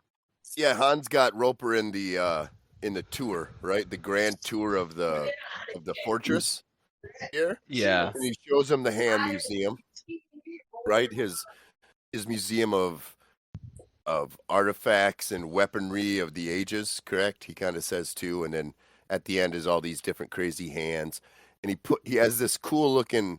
Is it a Persian cat? Would we say? It's a cat. I don't know. I don't really know. Yeah. Looks like Mr. Jinxie's cousin from Meet the Parents. Yeah. There you go. Yeah, white fair cat. enough. Yeah, I got genuinely worried about the cat when they put it in the guillotine. Yeah. As a test for Roper, I was like, oh, no, you can kill the humans, but don't threaten the animals. The cat's name was General Meow. Oh my God. I'm a bad person. Meow say on. We'll give it to you though. Hey, That's great. Yeah. Meow. Yeah, we'll give you that one too. Or sorry. Hey. Hey. Yeah. But to kind of just show how crazy Han is here, he takes his cat. The cat does look a bit mangy when you see its face, too. It doesn't look like the cleanest animal that's ever been put on screen. But he puts it inside of a little guillotine, right? Yeah. Mm-hmm. So, you're thinking of the Terror. Where's Robespierre? Baby. Yeah, let's lop some is- heads. This is Right? one of the reasons I chose this movie for you. Is there's an actual guillotine in it. Let them eat cake. For our Right? listening audience, Right. there's been a long-running joke between me and Snake. Yeah, I was a real big-time Napoleon guy until I saw that movie from Ridley Scott. That fucking pile of shit. Let's not get into Napoleon coming soon to This Movie Might Kill Me. No, Oh, boy. I'll pull out more cannons than the HMS Victory had on it. We can watch that after we watch There the it M. is. Night Shyamalan Avatar movie. I'll fucking kill you and burn your house down. Yeah, if anybody also picks The Village, I would murder them as well. Because that's one of the worst movies ever created. Whenever we decide to end this, we're gonna have Burn the House Down round where we all Yeah, pick the movies. We said we'd split over. M Night round. Yes, all Oh, the no. Shyamalan movies. Everybody some picks- of the picks an worst. M. Night. Yeah. So the cat's in the guillotine, and Roper. And the silver spoon. Little boy blue, the man in the There it moon. is. Yeah, Roper can't even handle it. So he gets the cat out of there and says, well, you got 8 more left. Right? Kind of a. Yeah. That's supposed Yep. to be That was a good it didn't one. really make me laugh, but it was supposed to. I just It's a laughed. fake out because the handle lever for the Yep. guillotine is Yep. an elevator. Ooh, they're going down into the fortress. Yeah, film noir a little bit there, We right? get our other Yeah. common thread of Roper being wrong on betting on himself. Yeah, and then Roper hits him with some line akin to just one of those days, like getting I faked think Roper's again. only able to win when he's rigged the bet. Every other time he loses. Oh, of course. He's like, that's what Arnold Rothstein, that's how he made his life. The guy who helped rig the 1919 World Series he only bet on something he knew was a sure thing. Like he never bet on anything that wasn't fixed already. So, Nice. Good yeah. strategy. Yeah. Yeah, I mean, what are you going to do? my odds are You get always at great. players. Mm. So we get the walking, talking tour Yep. of the underground Yep. fortress from Han. Like a personal tour, right? It's like nice. from the main guy. Not It's everybody's an getting that. opium factory, and I don't know what they're doing to these like test subjects that they have captured in cages. Oh man. Should I say? Can I interject a little bit of trivia in here as Han is giving Roper? So as we know, Lee is Bruce Lee from Hong Kong? Was that where he was born originally? Is he from China originally? He was, I think, born in Hong Kong. So He actually does that make lived him in Hong Seattle Kong or and Chinese? What does that went make you to when you're born in Hong university Kong? in Seattle. This is a then he dangerous moved to game we're playing LA. right now. Well, no, is it Hong Kong? Is that like at that time was a different country, right? Or would have been? It would have been under the English kind of balloon too. It was an English colony. Yeah. Exactly. Yeah. But so we got Bruce Lee, who's of Asian ancestry. We have Roper, who's white, right? And Williams, who was black. In the script originally, Williams was supposed to be the one that lived, and not the one that got beat up. Like that was supposed to be Roper. That got his ass beat in that scene with Han. So as we're just getting this tour, just remember like John Saxon wasn't having it. John Saxon got really, really pissed, and his agent and worked for it. Bullshit, Mr. Handman. Yep, Exactly. so that they would switch it around. He put the kibosh on it. Mm. This tour of Willy Wonka's opium factory continues. And Yep, may yep. I also add, Yep, It's I not think both of chocolate those- in those bubbling vats, my guy. You heard my opium hand. oh, He let me lost tell his you hand. There you what, go. Thank it's you. so much better than chocolate. Yep. And these are he introduces them to his inner guards, right? In this room where they're all just kind of chilling. One's playing kind of a instrument. The other ones are just chilling around. Everybody's like you said before, just one of those days. I can imagine a lot of people saying that on this island, right? Bolo just walks past you and punches you in the face, and you're just like, oh shit. Yeah. It's just one of the Just living on vibes. yeah, just one of those Just living days. on vibes John and Saxon opium. has a line here where he says, a man's strength flows from his appetite. I Yep. do not Yes. think is how they teach Kung Fu at Bruce's dojo. But that's like the first half of the tour is a lot more pleasant than the second half of this tour, right? Second half of the tour, we get these guys cooking this shit up, which were we supposed to know that Go ahead. Were we supposed to know ahead of time that he's making drugs out of there? Because this was totally out of left field for me. They tell you that when I see him making drugs. They tell you that they pumped that one lady they found in the harbor full of opium or heroin or something. Yeah, I just figured they strung her up. I guess the idea is maybe that it wouldn't be out of the order. I don't know. It didn't surprise me that much, but yeah, I guess you're right. They didn't say it ahead of time. Like it was just like, oh, he's It's an island this whole drug fortress empire with a hidden underground base. Well, what do you think is happening? They did say he Kung was Fu. completely self-sufficient and never leaves. He never leaves the island except for to do this tournament. And if he's gonna pump these people full of heroin, he's got to make it on the island. Yeah, I suppose so. Yep. Completely self-sufficient. Unless he's got Roper as a mule with all those suitcases. Well, that's what he's trying to get, right? That's what he's trying to get out of this. Smack. Yeah. For those who are wondering, this is where we learn what this tournament is actually about. Thank you. It's a recruiting trip. Recruitment for the international opium. Is that what was happening? Drug and sex trafficking. Is I it? think it's This drug is and when sex, if I'm right. If this I'm is not when wrong. you go to a church basketball camp over the summer and you think you're gonna have a great time. By the middle of the day on Wednesday, you're getting taught sermons. And you're like, oh shit. Oh boy. This is all a tournament to get a timeshare routine there. Yeah. Like, cool. I get a trip to an island and then I get to talk about timeshares. But it's opium. Yeah. Easter.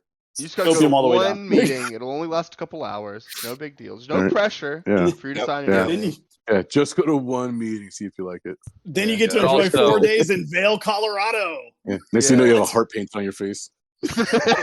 And you're giggling. That's a man gets killed in front of you. Man gets beaten to death. Yeah. Roddy chopped over and over. Vail. So come for the down timeshare, there- stay for the opium. Yeah, there you go. Beautiful. Yeah. Beautiful. Down there, like I said, these cooking up drugs. They're injecting a bunch of gals too with drugs. It looked like in another room.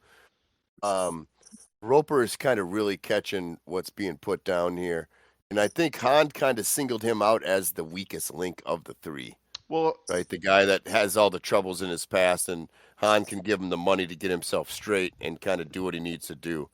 But Han if he's betting on a loser here anyways, because we've already seen that Roper has no luck doing anything right. Yeah, exactly.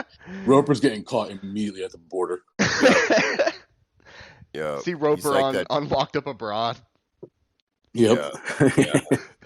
Yeah, he'll end up in Thailand someplace. I had just gone to this island fortress to do a karate tournament, and then the next thing I know, I'm in a Thai jail. Like, what? Yep. Then you edit back to the people he owes $100,000 to in the U.S. saying, yeah, he was trying to get out of the country. Yeah. With a bandage on their nose for getting broken. Yep. And then he sees this. It's kind of multiple cells full of guys, right? That he has in here, and he says they're just a bunch of drunken guys with no lives, but they don't necessarily look like that.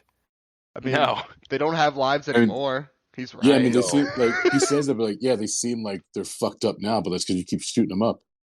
Like, what fuck you? Then like, they don't seem like psychos out of that. Besides that, they just seem strung out. He's just looking at him like a bunch of fucking homeless drug addicts. He says that he takes them from their homes and pumps them full of drugs. Right. And that's when Roper asked, Shanghai? I was just like, what? Yeah, there you go. Yeah. Nice to be. Yeah, it was a different time in 1973. Roper loves a good bit, man. He loves a good bit. So they got a bunch of boxes stacked up here, too, kind of blocking everybody's view. So Roper can't necessarily see it, but as they turn the corner here past these cells, we see Williams, and I thought he was alive still when he's being hung up here. Like he's just kind of, like been beaten so much. He's on the edge of death. I don't know. What does anybody else think? But Williams is hung up over a vat of acid, right? Oh, yeah. I assumed he was vat. I just thought it was water. Yeah. No. bubbling Yeah. vat of acid. Oh, I No. love In a he fucking goes. vat of acid. Yep. Yes. Yeah. I made the mistake of thinking it was a pool of water, and I forgot this was made in like 1973. And I made a Roper-like bet on myself, where I put in my notes, "quote If Williams gets eaten by a shark, this movie's a 10 out of 5."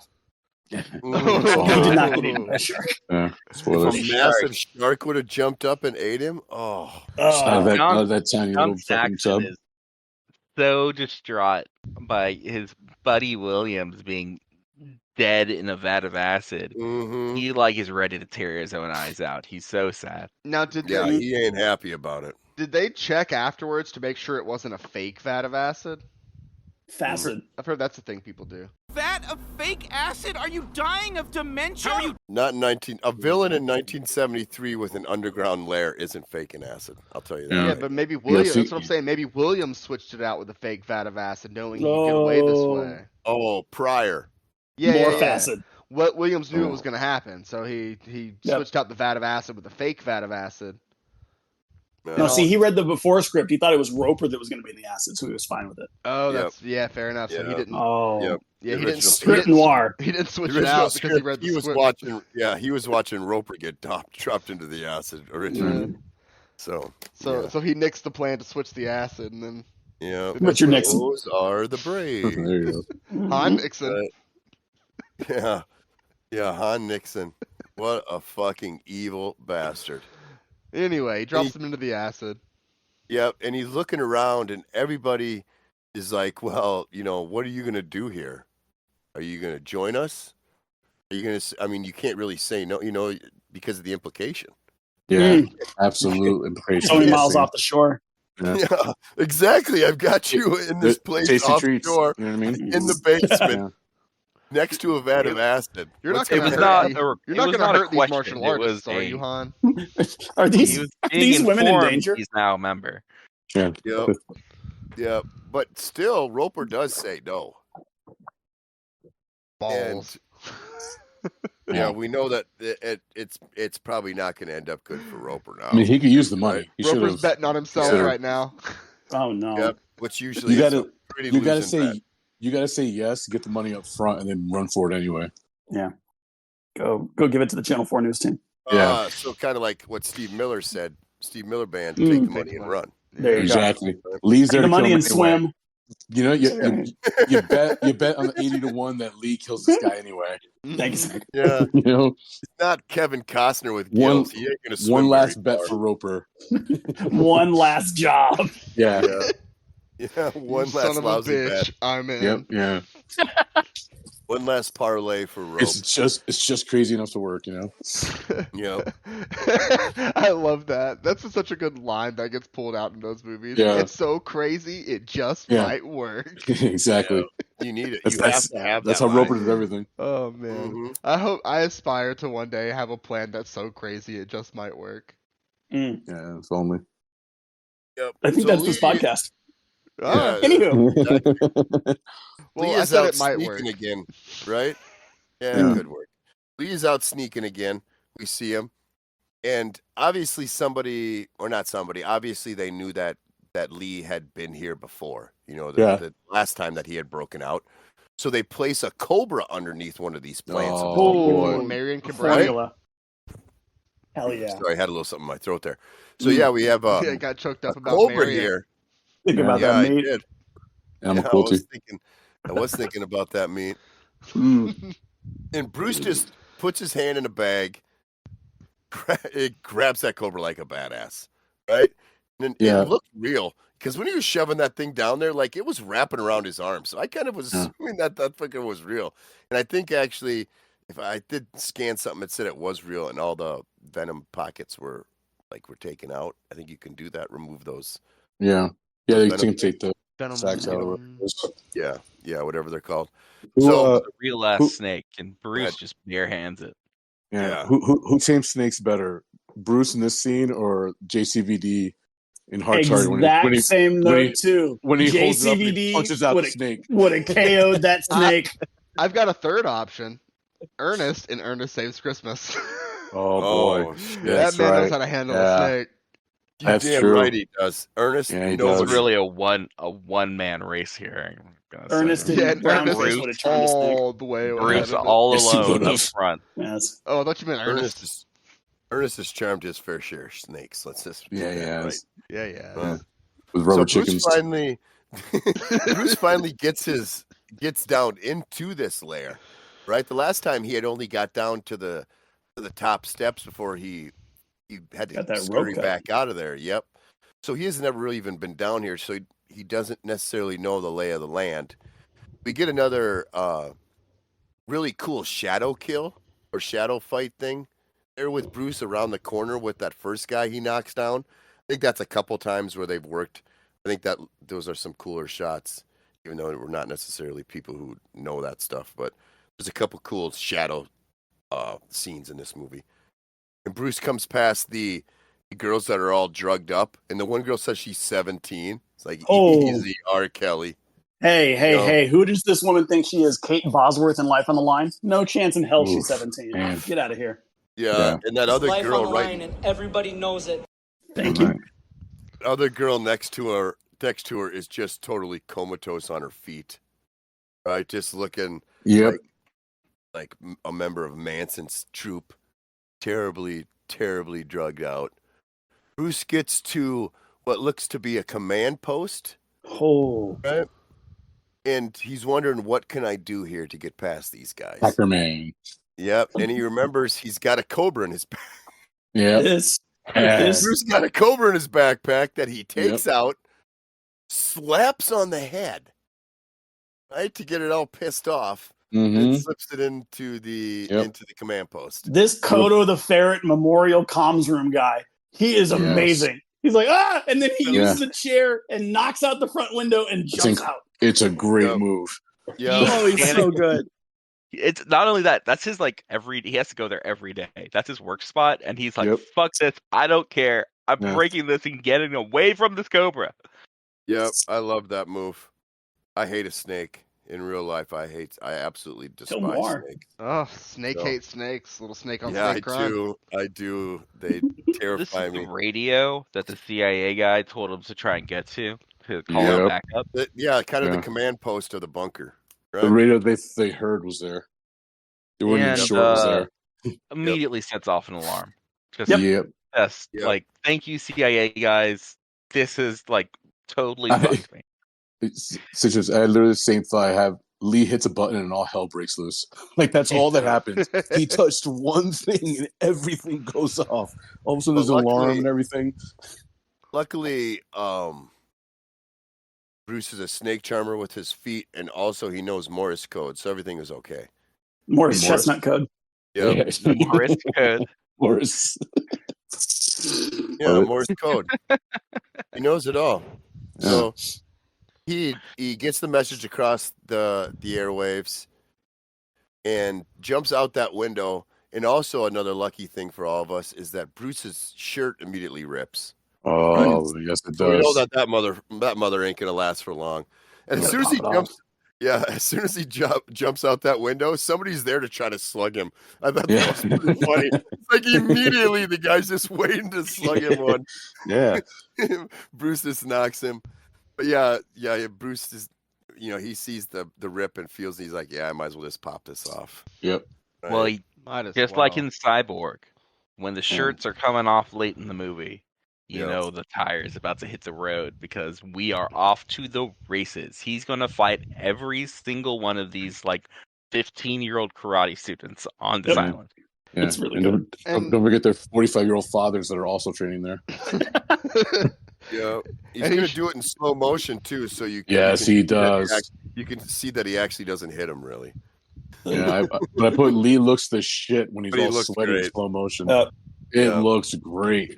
The slow motion combined with me watching it like 1.25x made the whole thing surreal. I loved it. Oh my God. It was really good. Yeah.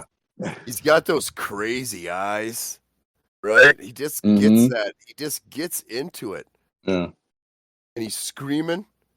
And they show that close-up on his face after he gets a good kick, too. And he breaks some guy's neck. I mean, I just love those eyes that he gives. The elevator's not working for Bruce. He's trying to get out of this lair. But he can hear that behind this door is a bunch of guys, and another bunch of guys is coming at him.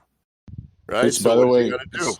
it's during this point, some point where I wrote, wasn't he a monk? Like he's just with ease, just slaughtering a lot of people at this point. He goes from I do not hit to I am gonna kill people. You know what I mean? I was like, what happened to like I fight without fighting? Like, what the fuck, dude? He's just massacring people by the dozens now. When he killed O'Hara, he broke his vows, and now he's using skills to Flip kill. the switch challenge. He is now the rogue Shaolin monk. I guess if you have to get forgiveness for one, you might as well get it for 150. Make it count. Yeah. Shit. Yeah. If anybody happens to have the trope sound effect, I like how we get around the perfect. A lot of times in kung fu movies, you get the standard everyone standing around while one person at a time fights the protagonist. Mm-hmm. I do kind of appreciate you get around that a little bit with the camera being so close up on Bruce, so you don't really see everyone standing off to the side waiting. Yeah. So it's just a lot of one after the other instead of watching everyone in a dance circle. Mm-hmm. Yeah, it's a good move.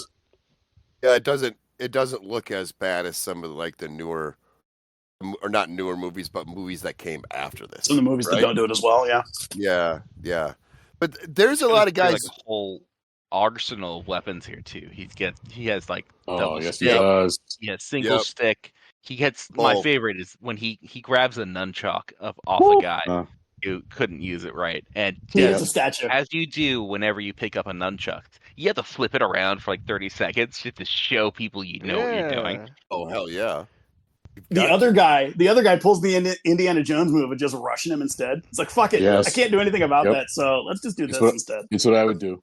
Yeah, let's hope he knocks me out and doesn't kill me. They run at each other for 10 seconds like they did in Cyborg on the catwalk. Yeah. Bruce, There's the some worst extra, idea. by the way, that Go ahead. when he's kicking people, there's one part where he kicks some guy who goes towards a window, but he's not close enough to it, and just does a header right into it on his own. It's a hell of a callback, but he's like the guy in the Museum of Violence that Wesley Snipes hits in Demolition Man. Checks himself into the boards. It just shatters the glass. He's like, oh shit, I wasn't close enough. It just dives forward.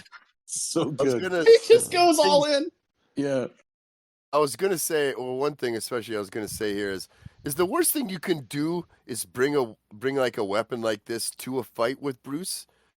Aren't you better off maybe getting a shot in by hand? Because if he gets your weapon from you, he just turns into from a machine to he's gonna cyborg. Yes, he does. Turns from a machine into a cyborg. Exactly. Sorry, Snake. It's not by hand. It's by Han. I think you got it right. Oh, also, would have been great if one of the henchmen had a gun, huh? Yeah, exactly. You've learned he doesn't believe in guns.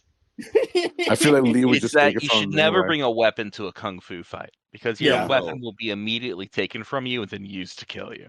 Yeah. You never give Lee the nunchucks. I don't know if anybody saw it too. In one of these scenes here, one of these guys that Lee is beating on is Jackie Chan. Heyo. Yeah. No way. Yeah. Yeah, I caught that. Yeah. Yep. And then apparently he actually hit him in the head with a stick. and thus was born Jackie Chan's legend. And then after I can keep doing this. Yeah, then Jackie's like, hold on, slapstick's pretty cool. Backstory Jackie Chan.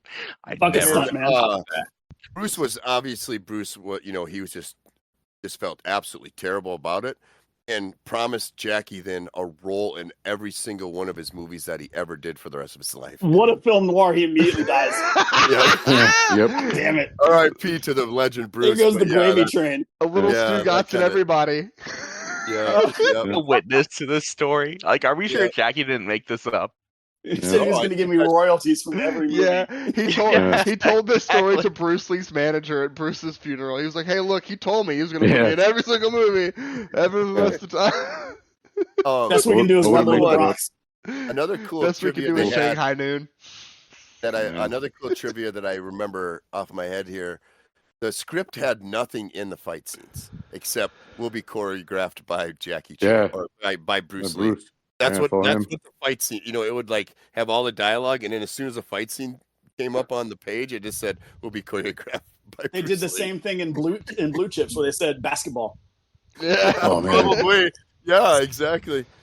But yeah, he's amazing in this scene, this lair scene. his eyes are just at the peak craziness as he's beating dudes with fist sticks, bow staffs.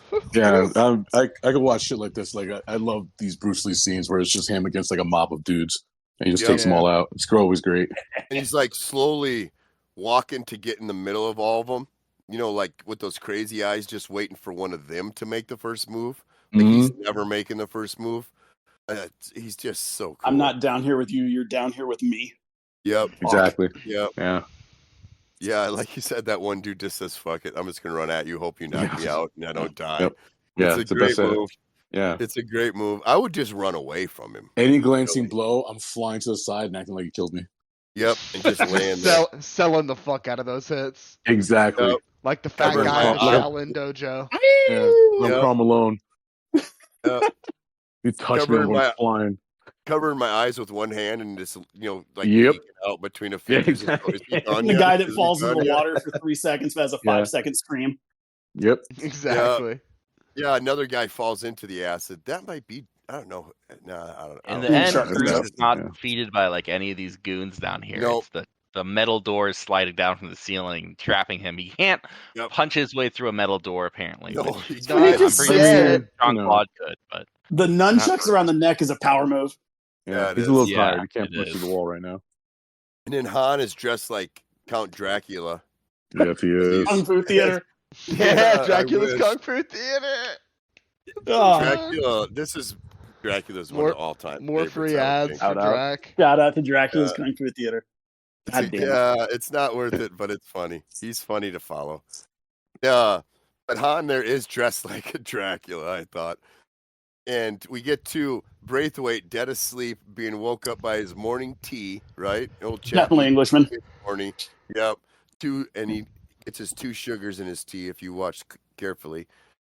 And he has a note that has the message from Bruce on the island. And the next scene I saw here just popped up with birds chirp. Action plus. God damn it! It did. It's on. Why do birds suddenly appear every time you I are don't here? know. Every time I look. And Braithwaite's like, Jesus, this message is from a little while ago. We need to get on the move here. Let's get some guys going. This is exactly what we need. So he gets his men rolling and rocking. And we cut back to the Fortress Island. He wants to get the general on the line, and he doesn't care who he's sleeping with. Me. Get him on the line. Yep. He doesn't care that he's, that the general's in there with his best lieutenant. With the best guy. Yeah, his best boy grip. Yeah. Your best lady boy from Thailand. It doesn't matter who you're in there with. I need you on the line right now. It doesn't matter. I would also like to ask a sort of a general question of when he's like, hey, this message came in a while ago, seemingly being that they got it later than they should have gotten it. Do you think that he got it later than he should have? Do you think he and the boys were out at happy hour, having a drink, having a laugh? More Yes, Red I do. Label. Oh, he's sleeping. 100%. They that much stumble. Red Label. Yeah. You ain't doing anything before noon. Yeah, they stumble in from the bar at lunchtime, and they're fuck. We got a message. He's got the hotel blackout curtains up. It looks like it's 6 a.m, but it's really like 3 p.m. Yeah. So the problem is that he's got to get up early still for work, but he's drinking all that Red Label. So when he gets up, he's got to drink more Red Label. Yeah. Just to be able to work. I mean, because that's the thing. When you said it like earlier, it's 5 o'clock somewhere. It was 5 o'clock 6 years ago when he started drinking. And yeah, exactly. If he never stops drinking, he never has to wait till 5 o'clock again. Like it's just the same continuous. Yeah. Ever since that mission 6 years ago where he lost half his platoon, it's never been the same. Yeah. Yeah. Oh man. Need a sequel of that. Iron Eagle 4. Oh. If only. Search for more booze. 2 out of 5. It's been 20 long years. The fire's still burning. Thank you. They put him out in front of like the whole karate school. Yep. Han's on his throne. Bruce does not look happy he's captured, but his shirt is still off, so he looks good. Yeah, none of them are too happy because they got Roper. You got Roper and Bruce. Mr. Roper, Mr. Roper. Yep. And what Han wants is Roper versus Lee.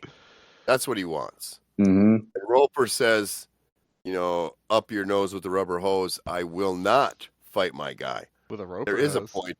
Yeah. There is a point. Points. There is a point I won't go beyond, and this is the one. And Han's kind of, Han Nixon kind of gives him that look. Hates it. Like, yeah, I thought you'd say that. Bolo. My light work fuck. there. Right? So we bring in the man, the myth, the legend again. He's popping. I was literally about back to from say, the bullpen. You got a good pop from the crowd in this household when Bolo comes back out. Mm-hmm. And Bruce steps up because he wants Bolo. And Roper says, "Nah, son." Me too. Nah, son, I got him. Let the old man show you what he's got. Yeah, let me cook a little bit. Yep. You know what my odds are here? I'm going to make so much money. Yeah. I got a bet with Hitler stash over there. I mean, honestly, from Roper's perspective, the odds are honestly great. Either Bolo kills him, he's no longer in debt, or he wins and can raid Han's lair, also no longer in debt. It's win-win. I don't know if you're a gambling man, but if one of your outcomes is death on a bet, those are not good odds. No, bro, it's a 50-50 chance. Either it happens or it doesn't. What do you want? And maybe Lee steps in a savings. It's really 45% that he dies. Yeah. And 100% reason to remember the name. That's right. Yeah, you always got Bruce Lee in your back pocket, which really helps. Yeah, Roper here, surprisingly, he really gives it to Bolo. Yeah, Roper's handles own. Bolo never really even touches him. And then it looks like in the end, is Bolo dead? I think he dies from a ruptured testicle. It's a little unclear where that comes he pops a ball. He pops a ball and he dies from it. I want to say that made a very good, hard late run for Killer Scene and really ramped up the eye gouger rankings really quickly. Because just imagine getting hit in the nuts so hard that it fucking kills you. Then I had a note that said, in the amended words of the great Citrus, eat your own ass, jackass. That's peak nut shot cinema. There was some really classic nut shots in this movie, though. There were. Yeah. Honestly, it could be a running thread. And ball shots. Yeah, just nut shots. I'm here for it. I don't think you're supposed to do the nut shots in a proper martial arts tournament. I'm not sure on that. But it seems like it'd be against the rules. We abandoned the tournament long ago. Yeah, no. Also, Biscuit's what is last this note tournament here even is about? Biscuit's last note is, what's this tournament about? I wish we could talk about a Biscuit. I still don't think we'd figure it out. Biscuit's last note is, there's 12 minutes left in this movie. I don't think we're getting into this tournament. No. Well, suddenly, with no explanation, an army of karate kids wearing black now just come out of nowhere and start tussling. That's after Han starts to sick his army on guys, and really inexplicably, because Han doesn't just say, "Hey, all 700 of you attack at once." He's just one by one, and he's calling them out one at a time. Hey, Frank and Fred, you got him. Okay. Hey, Jim and Bill, now your turn, and they're just getting slayed. I like to think that those are their strategy names at all. Yeah, it just the whole screen and subtitles just keep saying shouting in foreign languages. That's great. As Han is just pointing his finger at these two, then wait, but he's talking in English. Yeah. I know, but it just says subtitle. It just says shouting in foreign language, racist ass subtitles. Yep. It will switch in between that and kill them all, and then he'll say that in English, and then like Citrus said, all of a sudden, Han kind of lets the floodgate open here and says, all you guys go after him, and that's when we get the reserves come down the steps, because that's when I don't know how to say her name, but the operative on the island, she went down and she went down and let him loose during all this big scuffle. She went down who they are? I thought they prisoners. were no, these are the prisoners. I thought they were the like members of his dojo, like they Nope. were like ready to Nah, go. they're just Because vagrants. he was wearing black there. That black is his dojo color. Yeah. I know these were the guys in These are the prisoners. Yeah. prisoners. The Yep. prisoners, huh? Yep. Well, Those are the apparently homeless drug the addicts. Karate Kid cannot handle a bunch of like starved, drunken prisoners. It's too much for them to deal with. They course. really don't teach you shit at this No, karate they're, camp, huh? they're trying. These guys suck. Well, They've had them Ropers. training all day and they don't know shit. Ropers They're just trash. beating the hell out of everybody, and Yeah. then we see that Han here only has one hand, right? This is when it's first revealed, right? That Han only No, has it gets one hand, or do revealed we know before when Han does Yeah. a hand change after he kills Williams. Yeah, we Yeah. got He the kind of whole reveals, hand takes off his museum. glove. Excuse me. Yep, that was my bad. Yep. No, what we get here is line. What we Action get plus. here is Han switching to the furry claw hand. Oh And yeah. I do have a question. Yeah, the bear here. claw. Yep, I do have a question here for you guys. What kind of fur do we think that is on that claw? Like actually, Or is it a man's skull? Or is it like is it somebody scalp somebody and put it on there? Or is it an animal's fur? Oh my god. That's the It's like hair Quaid skinning from somebody. Star's dad's head. There you go. Ooh. I will accept no questions at this time. I'll say it's yak, just to throw out a random animal. There. Ooh, I could be a nice, just a nice yak pelt. The I can see it. weird. It's a really shitty looking claw though. If you do stop it at the right Yeah, time. it's not great. It looks terrible. Okay. Well, go ahead. that's why Han has to run off instead of really fighting with this one, because his like backup stashed claw hand is not a good fighting hand. So he splits, and then they have to chase after him. It's more to claw ward hand. people off and give something Decorative. about. Thank The you. claw Yeah. hand with the toupee isn't his best tool. Yeah. Yeah. Little rug. No, check out this Emergency. claw hand that he goes and gets from the hand Hand. museum. I know, but This that one first is claw, like the first, Four snake knives on a metal block. yeah. Oh yeah, that this one- is a we'll cutting get- block. This is We'll this is your get knife there. block. Oh yeah. We'll get there. That the fur claw. Needs a gun though- hand is what it needs. Yeah, Yeah. he does. The Or the first fucking Final wipe, laser Final Fantasy beams from VII American shit. Ninja. My only weakness, fire hand. bullets. Yeah. Yeah, it's my only weakness. How'd you know? he swipes that first guy with the fur hand, and you see Yep. a nice ketchup face, Yeah. a real cut to the ketchup face. Bruce and Han having a nice stare down. I like these close-ups of Han fighting. It's so weird. The POVs are not great when they cut to those. It's so jarring. They do it a few times, yeah. And he looks terrible when they do the fucking POV. Because he's Well, obviously Han trying is to not punch clearly- a camera, so like it looks awful. Han Yeah. is clearly not a karate master, and the No. character is supposed to be like the ultimate karate master. So there's a slight problem with their filming here. And Well, the Han POV got doesn't help him. Han got the job because he was best bros with Bruce Lee's pops There you Nice. go. in some like theater in the old days. So I guess Bruce called him uncle too. They were really, really close. So Whoa. he got, I mean, Oh, he was got good that job. at the Mention. acting part, I thought, but he He did not. he grow makes up. he makes a Yeah. great villain. I think Yeah. No, I like him you're- as that, but you're right. He gets the fur claw stuck in some wood, right? wood? Yeah. And he runs off. Bruce is bird dogging him pretty good. And he gets to the. Ooh, yeah. I just see this pop up.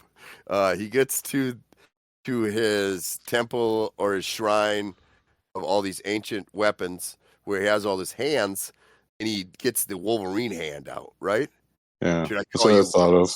Yeah, should I call you Logan Weapon X? No, call me Wolverine. You know, and doing the me. swipes. Yep. And Bruce tells him you have offended the Shaolin Temple, and this is, you're done. This is it for you, pal. But that Wolverine, that thing looks nasty as hell. You're right. 4 big steak knives on the end of that thing. His hand is about 4 foot longer because of the prosthetics they have to put on just be able to put that hand on. Looks Bruce like- is having a hard time with the steak knife hand, yeah, he looks and like Chubbs. from Happy We get Gilmore a little bit. great shot of Bruce with quote unquote slice marks on him, and he's tasting the ketchup. Yeah. Delicious. Yep. You have marked me. And now we're serious. 'Cause apparently they were not fighting to the death until now. Was it Hunts or Hines? I love the randomness of how far away spaced these things are. Yep. Oh yeah, no. These marks they do not match the claw hand at all. No. Almost as if the claw hand is getting wider and like skinnier as it goes along. Yep. With the slices at random. The temperature is changing, so it's contracting. There you go. That makes sense. Yep. Science. You know how it goes. Yeah, they do it. They do those leaps at each other. That's when Bruce gets really sliced open, and like Citrus says, he tastes that blood. The taste is great. Yeah, and he takes the shit out of him. Yeah. That's when he really turns it on. Then Citrus said that too. That's when he realizes, okay, it's on like Donkey Kong here. But he gets a few good slices in. I mean, he's got that hand. That one kick he has, he kicks him so hard, it looks like he kicks him to the next century. I don't know how Han is able to take it. Oh, the kick to the side is insane. Yeah, he's really slicing Bruce up, but yeah, he is. Bit of an upset where Bruce has not handled this guy already. He grabs a spear off the wall. Yep, goes at Bruce with that.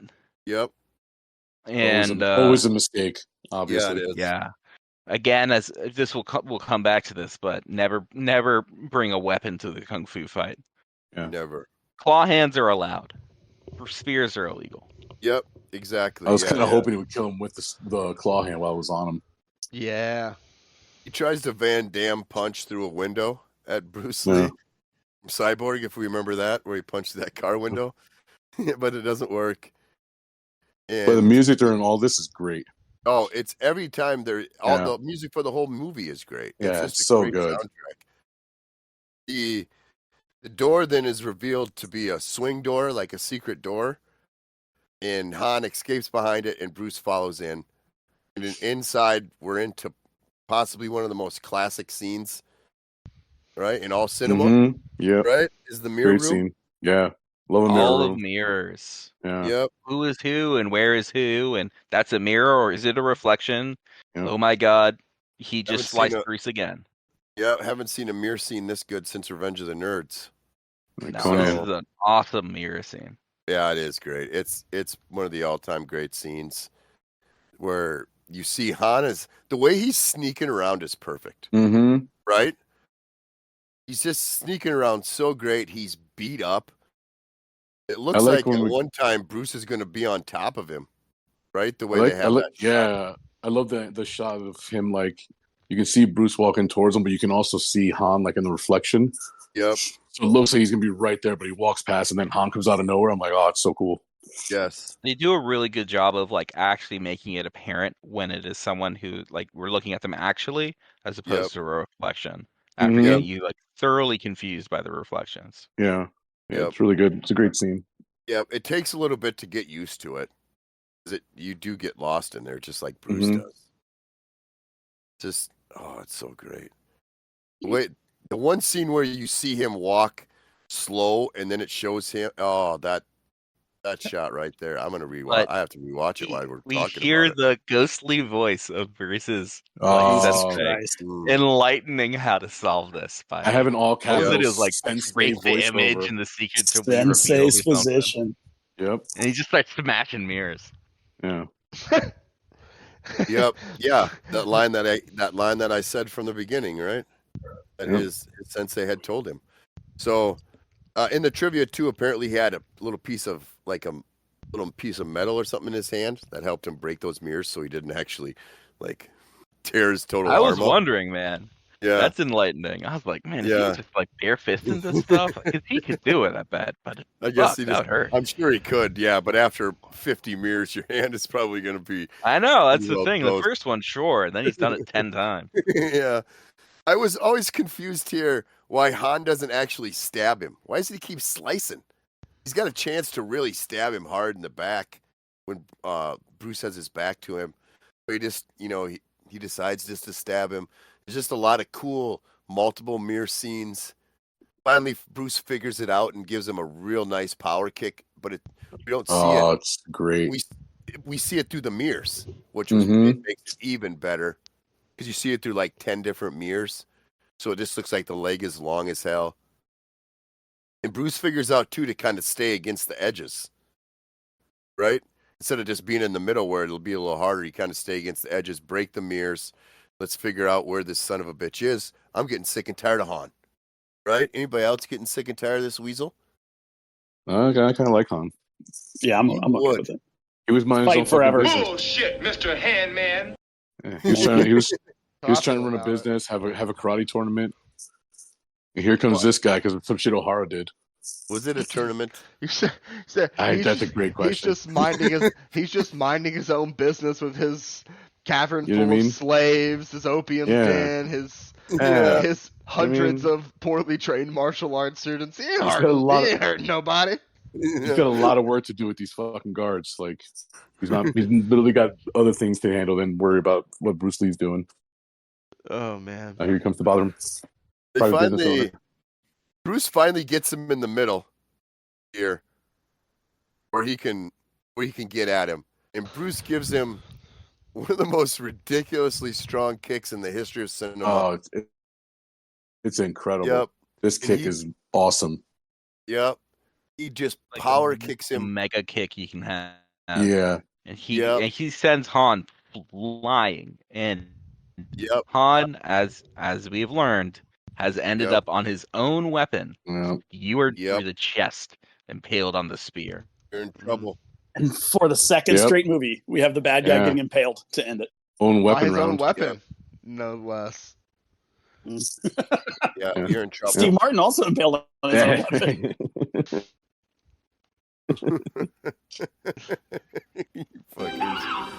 Yeah, we go out into the courtyard now. Because when Bruce leaves the Hall of Mirrors too, the way he pushes that door open and it kind of keeps spinning, that's a pretty iconic shot too. Yeah, that's great.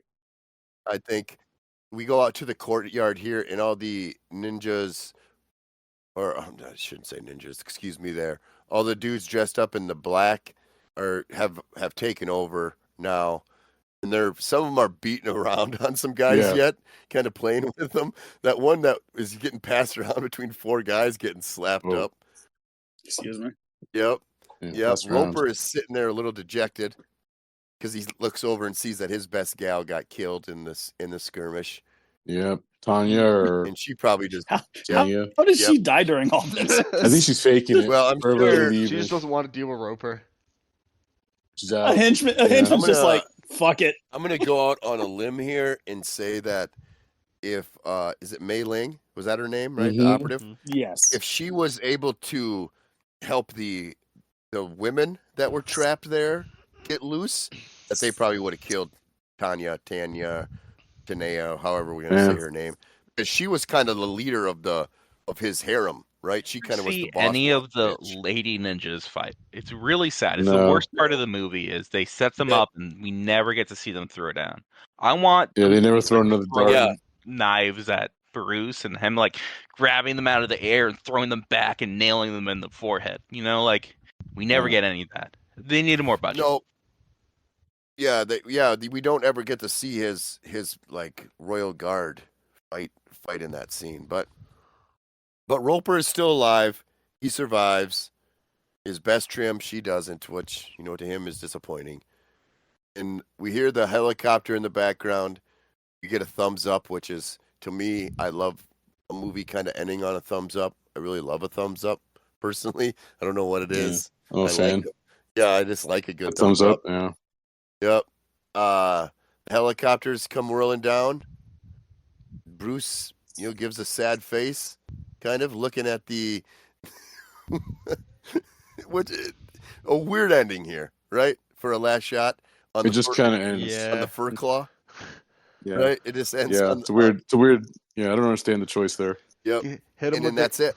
Hit him with the classic "Always Sunny" until it just kind of ends. Yeah. Yep. My last thing that I wrote down was Roper's gal didn't make it. Plus, no money for the bookies because there's no tournament. Nope. Like he just he probably loses all his shit. Like He's got nothing left. Roper's got nowhere to go. He's gonna go back to the guys in the suits on the golf course. Yep. I think Roper takes Next over time the he island. slices one. Oh yeah, I think Roper kills himself. I like that I think plot he just story. stays there. He just takes over the island. They need. There's a power vacuum. They need someone to Hey, lead. As long as he's Brathwaite needs somebody there to run the operation. Yeah. as long as he's below that line. Yeah, That's what I'm saying. exactly. Yeah. If he stays below the line, he's untouchable. Yeah. Yeah. Han didn't Yeah. stay below the line. Get an army of poorly trained 12-year-olds, and like the government won't touch you. Yeah. Exactly. Life on the line. Yeah.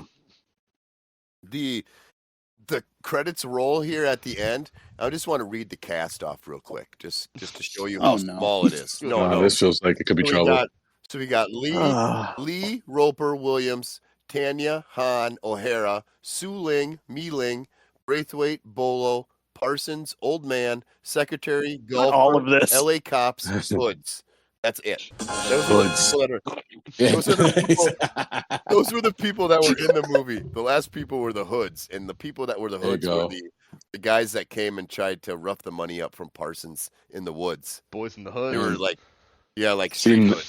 Nowadays, the credits would also go to the people in the cabs and stuff too. The lady with the baby. Yeah, you mean to tell me that comms tower technician guy didn't get his own? No credits. Spot in the credits. He's just actual comms tower technician. Absolute horseshit. Yeah, that's bullshit. Yeah. No, he deserves better. He lost his credit because he broke the window and they told him not to. Justice for comms tower guy. So the little kid that does the thinking emoji, he didn't make it into the credits. The bed shitter. Yeah, Bolo's real name is Yang, and his SZE, Yang Zui. Yeah. And then after this, he switched it to Bolo Young. Interesting. Which we had already said, which was pretty cool. I'm still shocked that Jerry didn't know who he was when he first came on. Like, he looks exactly the same as Bloodsport. He does, but he also looks like a 1,000-year-old woman. Man. Really, it's just that I wasn't. By that point of the movie, my brain had said, "You will recognize none of these people. They're all just people." And I just it didn't until he killed one of his own comrades, a la Bloodsport. I literally didn't recognize him. I literally saw him kill one of his own people and said, "Ha ha ha! That's just like Bolo from Bloodsport." And then looked closer and said, "Oh shit!" And then they yelled his name, Bolo, and I was like, "Oh, it is Bolo." Below. Jerry, it's when he takes his shirt off that you can recognize those pecs. Well, that's when he was like the. Well, that's when he was like to be honest. The like Mr. Universe of Hong Kong or something. He was like a pro bodybuilder. And so he looks the part. He's kind of like opposite Bane. Like nobody knew who I was, so I took off the shirt. Like that was me. There you go. Like I didn't recognize him at all. Shirt comes off. That looks familiar. He's in every movie that he's in too, because I don't necessarily know if does he ever speak English in any of the movies. I think maybe at the end he kind of speaks a little more English. How dare you, Bloodsport? You are next. He does. Yeah, he does. He speaks a little English. Yeah, but he just is great in every role he does. He doesn't even have to talk. Just have to, like you say, just pop those pecs, and that's all. I think you saying that he's the best kind of rolls me into talking about my awards for him. But do we have any trivia? I was going to say just a few here because I didn't write them all down. But the one about the 100 of extras needed to play street people were just actually the real people from Hong Kong. I thought that that is really neat.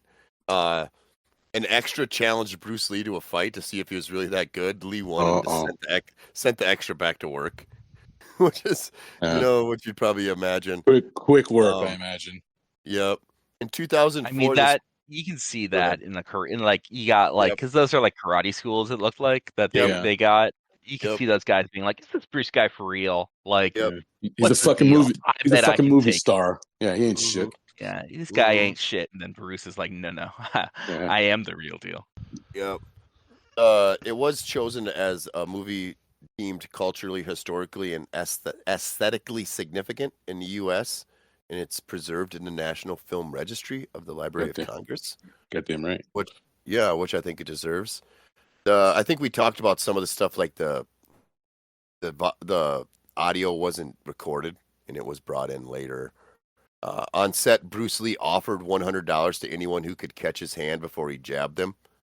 It didn't cost him a penny, which I think is really funny. you know that little fast jab. You can see it when he fights O'Hara, right? Mm-hmm. When he does that he's just so fast. Wasn't he always the master of the 1-inch punch? Wasn't that always one of the things that I think so. Yeah. Right. I'm the master of that now. Oh boy. Hey-oh. This was the one here where this was Bruce Lee's final film to feature his direct involvement. Several of the films released after his death consist of archival footage from previous films. Those praying mantises were flown in from Hawaii, and when they arrived, they refused to fight. Oh boy, that's troubling. 8,000 mirrors were used in the Hall of Mirrors. Jesus. Oh yeah, that's a lot. Yeah. It looked like 40. What are we doing? Yeah. Apparently fights would break out on set between stuntmen and extras hired from rival families of the triads. Nice. That's terrific. I like that.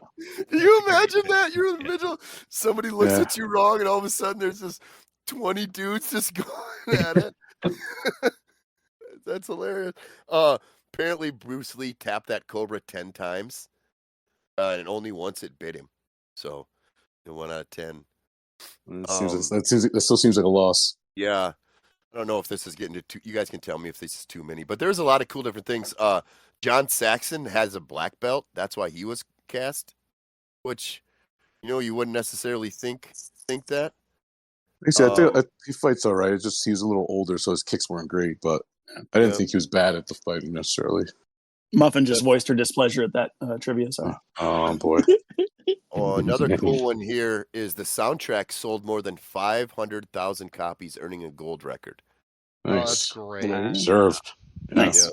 Let's get to the awards, right? And the first award is the common thread, right? Like the most common part of the movie, the thing that pops up the most, right? Citrus, what do you think is your first nominee here for the common thread? So there's like a lot of people in this movie who are just like people going about their day in Hong Kong, like the people that are paddling the boats. Yeah. With So, their like, babies on their the back. guys that are in like the jail cell, like all these look like real people. Yep. But I have a feeling that birds might win. No. It was a lot of birds. We're going Oriental music. Or what is this tournament about? I think that's a better What is the question. tournament about is a good one. Yeah, what is the tournament's about? Yeah, I'll take that. Because they always talk about a tournament, but did the tournament officially start? It's literally what do you call that in movies? It's not a mulligan. What do they call that? Like MacGuffin. There you go. Yeah. Yep. Like that's basically what the tournament MacGuffins. is. We need some reason to be like to be able to send somebody undercover there.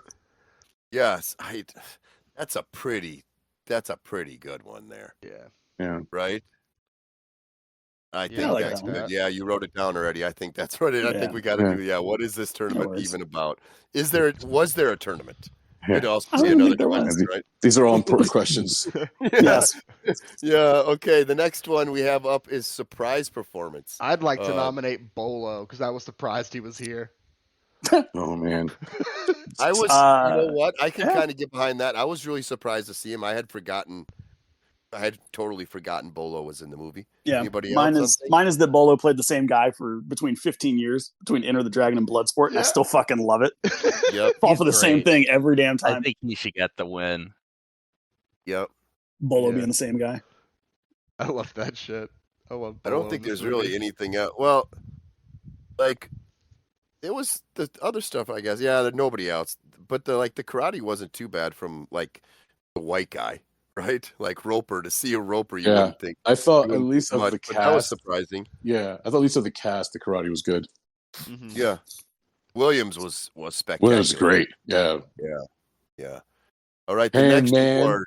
Yeah, I think that's probably a sounder that will stay on the board for a while. Bullshit, Mr. Handman. Yeah, I'll hold on to that for a while. Yeah, that's a funny one. Might even go in the title sequence at a time or two, depending on how Cheery's feeling. So yeah, we'll see how it goes. The next award we have up is the eye gouger. Is there a scene or something in this movie that would make you gouge your eyes out? I mean, I feel like she gouges somebody's eyes out. I mean, True. Yeah. My outside of that, I've got Bolo getting nut shot so hard that he dies. That made me gouge my eyes out. Yeah, the thought of that is quite eye gouging.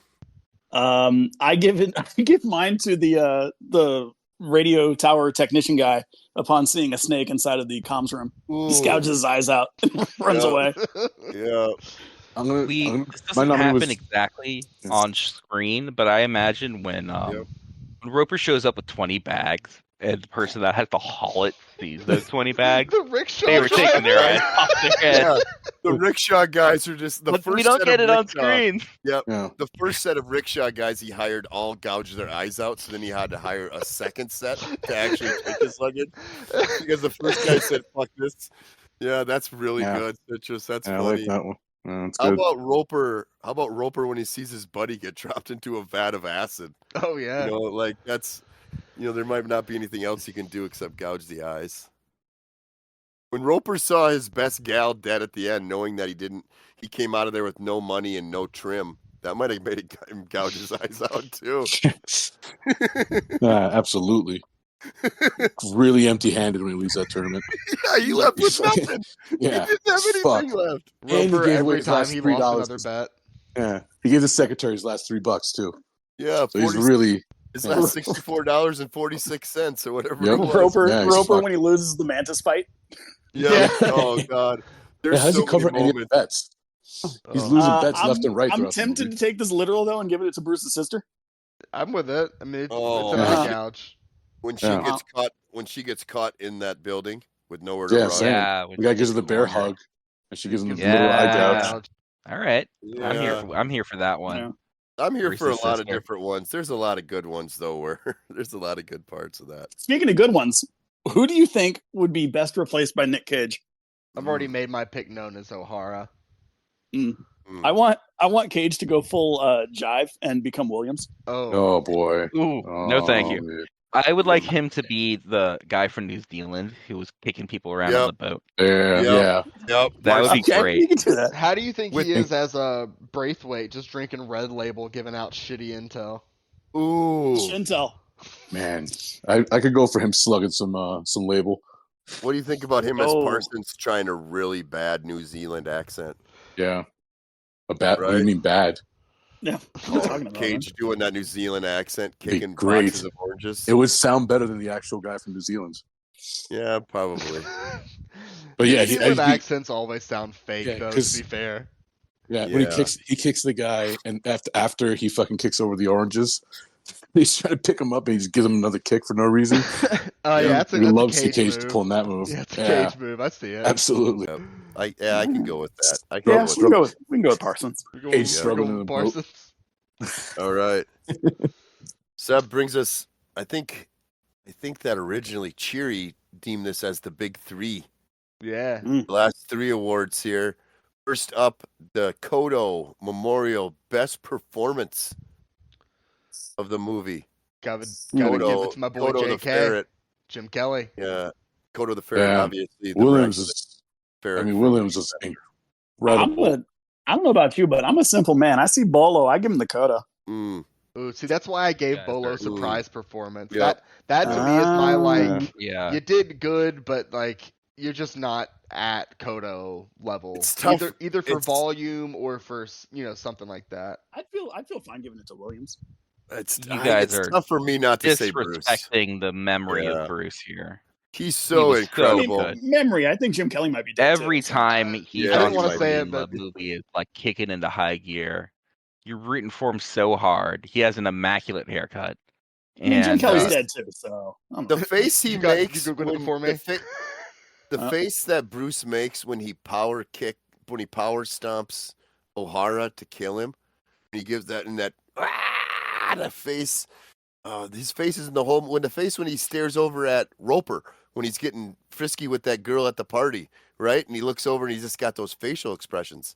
I think we can say even without even having to talk, he didn't have to say one word and he would win the best. and beyond the acting, all the fight scenes that he does and choreographed. He apparently. choreographed everything. Yeah. All of those are awesome. Yeah, but this isn't the I Kodo think he's Memorial carrying a lot of Choreography weight. Award. Williams was awesome in this too, Yeah. but he was kind of the comedic foil to Bruce playing the straight man.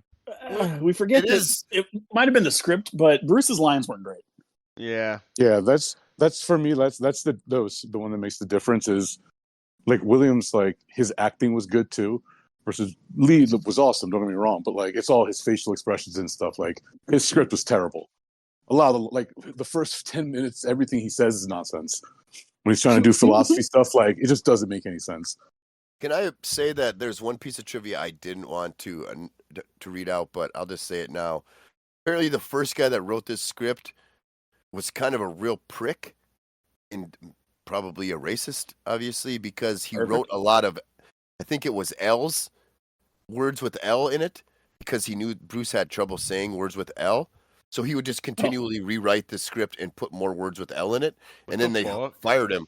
Yes, they fired him and then rewrote. So some of that stuff could come to that's crazy. How many times this movie had been rewritten, and apparently Bruce was so pissed that they told this guy, "You'd better just get out of here and lay low." And it doesn't. I wish this trivia would have went on and said more, but apparently they met on a ferry. In Hong Kong, then they were on the same ferry, and it never said what happened. But oh god, so the first guy that wrote this was a real piece of shit. Yeah. So, yeah, I don't know if that has anything to do with some of that dialogue or anything, but Bruce is unbelievable. Yeah. I mean, don't get me wrong. Like, his facial expressions, like I can go with it. I'm not against it necessarily, but his expressions are all dynamite. Like when Braithwaite's giving him the first breakdown of like the CIA, like the plan, and he's kind of like, "You fucking serious? Like this is the best you got?" Like his frustrated face of like, "I can't believe what I'm getting into." All right. Yep. And we can roll with it. I will say too that I feel bad that Williams might not even get on the list here, but he was incredible. Williams is great the whole time. Awesome. So the second he walks off the fucking plane, he's awesome. He was better than Roper. Roper was pretty good too, as a sleazy ladies' man. But Williams had it all, and I think this movie then propelled him to star in a bunch of different like black movies of the 70s. Yeah, when he does sorry for those you I didn't select. It's been a long day. I'm a little tired. It's unbelievable. Good line. That line is so great. I mean, he might get in the killer scene. There's some killers. There might be some potential for that. I think killer scene's pretty. So if we're putting Bruce Lee as Lee for the Kodo, who would we say did not do a good job? Who would we call the bed shitter? Braithwaite. Whoa. That guy was miserable for me. But didn't he play an incompetent British agent perfect? Yeah. Just in a foreign land. Was that what he was going for? Getting drunk. Or right? did they just have to play it that way because he sucked? Yeah, you got that. He was such a bad actor. They figured they would write in like an alcoholism problem just to like. Okay, yeah, fine. That'll explain it. Like, just have him slug Red Label all movie. Cares? Yeah, have him be really bad at his job. That'll cover it. I still want to give it to the thinking emoji kid. I'm behind. I was gonna say, kid. like, I usually give a little bit of a longer leash to like the child actors that are in this movie, but this kid, he's bad. Really took that leash too far when he could not do anything. And he's at the beginning of the movie. We're kind of setting the tone for things, and he not good. I also don't want to give it to Braithwaite because, quote, Jeffrey Weeks was a Hong Kong-based radio host with Hong Kong's television and Radio 3 station. Sadly, he passed away a few weeks after the filming of Enter the Dragon was completed. Jesus, is that too bad? Of what, liver failure? Wait a second. Sorry, and Mama too. Who was that? Yeah, that Mama. passed away? Hey, what's Braithwaite? So Braithwaite and Bruce Lee both died not too long after this movie was. It's a cursed movie. Wow. Crisscross. Yep. Crisscross. Crisscross. It's a coffee table book. I don't feel like I can give it to Jeffrey Weeks after hearing that he died right after this movie. That's sad. Well, Young Frank. I forgot about Young Frank Dukes. Is terrible at the start of this movie. He ain't good. Am I going out on too far of a limb to say O'Hara? He was awful when he spoke. When he had to speak too far. O'Hara was great. I was good. Hey, he was good standing around. Question. I wasn't saying anything. I was just throwing it out. Thankfully, they didn't give him much to say. You unthrow that out. You stuck that in like a golf you ball went in the through that. You head. take Yeah. it back. Throw it back. When he opens the door and says, "You got to come out to the," whatever he says there Yeah. to Bruce, Oh. it's terrible. It's worse than what I just said. June rocks that whole scene. It's awful. Yeah, and he knew the lines. Yeah. Yeah. The thinking kid, oh yeah, I can Yeah. give it to Oh, him, wow. though. O'Hara it's now terrible. looks like I just saw pictures of Yep, him I online. was gonna and say he that. looks I like forgot to Robert say Goulet. that. Looks good. Yep, Yeah. I have that All note. right. I forgot to say it. That's what I said in the chat earlier today. His But- X-ray All right. photo was great. Yeah, his a X-ray good one. photo. Yeah, Yeah, it's you really gnarly. should All right. polish that mustache. So for Ooh. the final award, the killer scene, our favorite Oh, scene in the boy. movie, the one that killed us, either it's good or Bolo bad. literally breaking people in half and killing them and Yeah, I all mean, that Bolo, shit. Bolo with the baby cradle is tough to beat. Williams picking 4 ladies and then telling the rest of them, "I'd be sorry," was pretty fucking legendary. That scene is Right. great. Sorry, ladies. I in the also mentioned category, because I also think that Bolo snapping people in half should win. Yep. I really like when our Black Panther ninja says, "I don't worry about defeat because I'll be too good. I'll be too busy looking good." Yeah. Just perfect 70s moment. That's a When he pretty good just one. when he just gets off the plane, I was going to say fast. This his first entrance into the movie of getting out of that plane and like looking around. It's just like, God, Yeah. this guy's fucking great. I Sorry, really enjoyed the Channel 4 news team. Yep. What Yep. about killer scene if you made a montage of Roper and his luggage? Oh, Of God. him with like 6 rickshaws, and then That poor the lady person. the lady on the boat just trying to push this thing down river. Yep. Just Oh, in that's good. trouble. I like it. I like it a lot. It's hard But yeah, not I think to it's Bolo say in a landslide. Oh, Bolo yeah. beating all those Yeah, guys. I up. mean, He killed each one of them differently, right? And Liz, I've seen this movie plenty. The fucking baby cradle scene is just wild. Yeah. That's a good one. I like it. Yeah, that's pretty good. All right, so we get to the reviews. So if you guys are interested in such things, we just put the randomizer results. That'll be up on our socials in case you guys wanted to see that this shit is completely rigged. Snake actually has the first pick of the next round, so Snake will review last and then give us his pick at the end. But Citrus, technically, you picked it, motherfucker. Yep.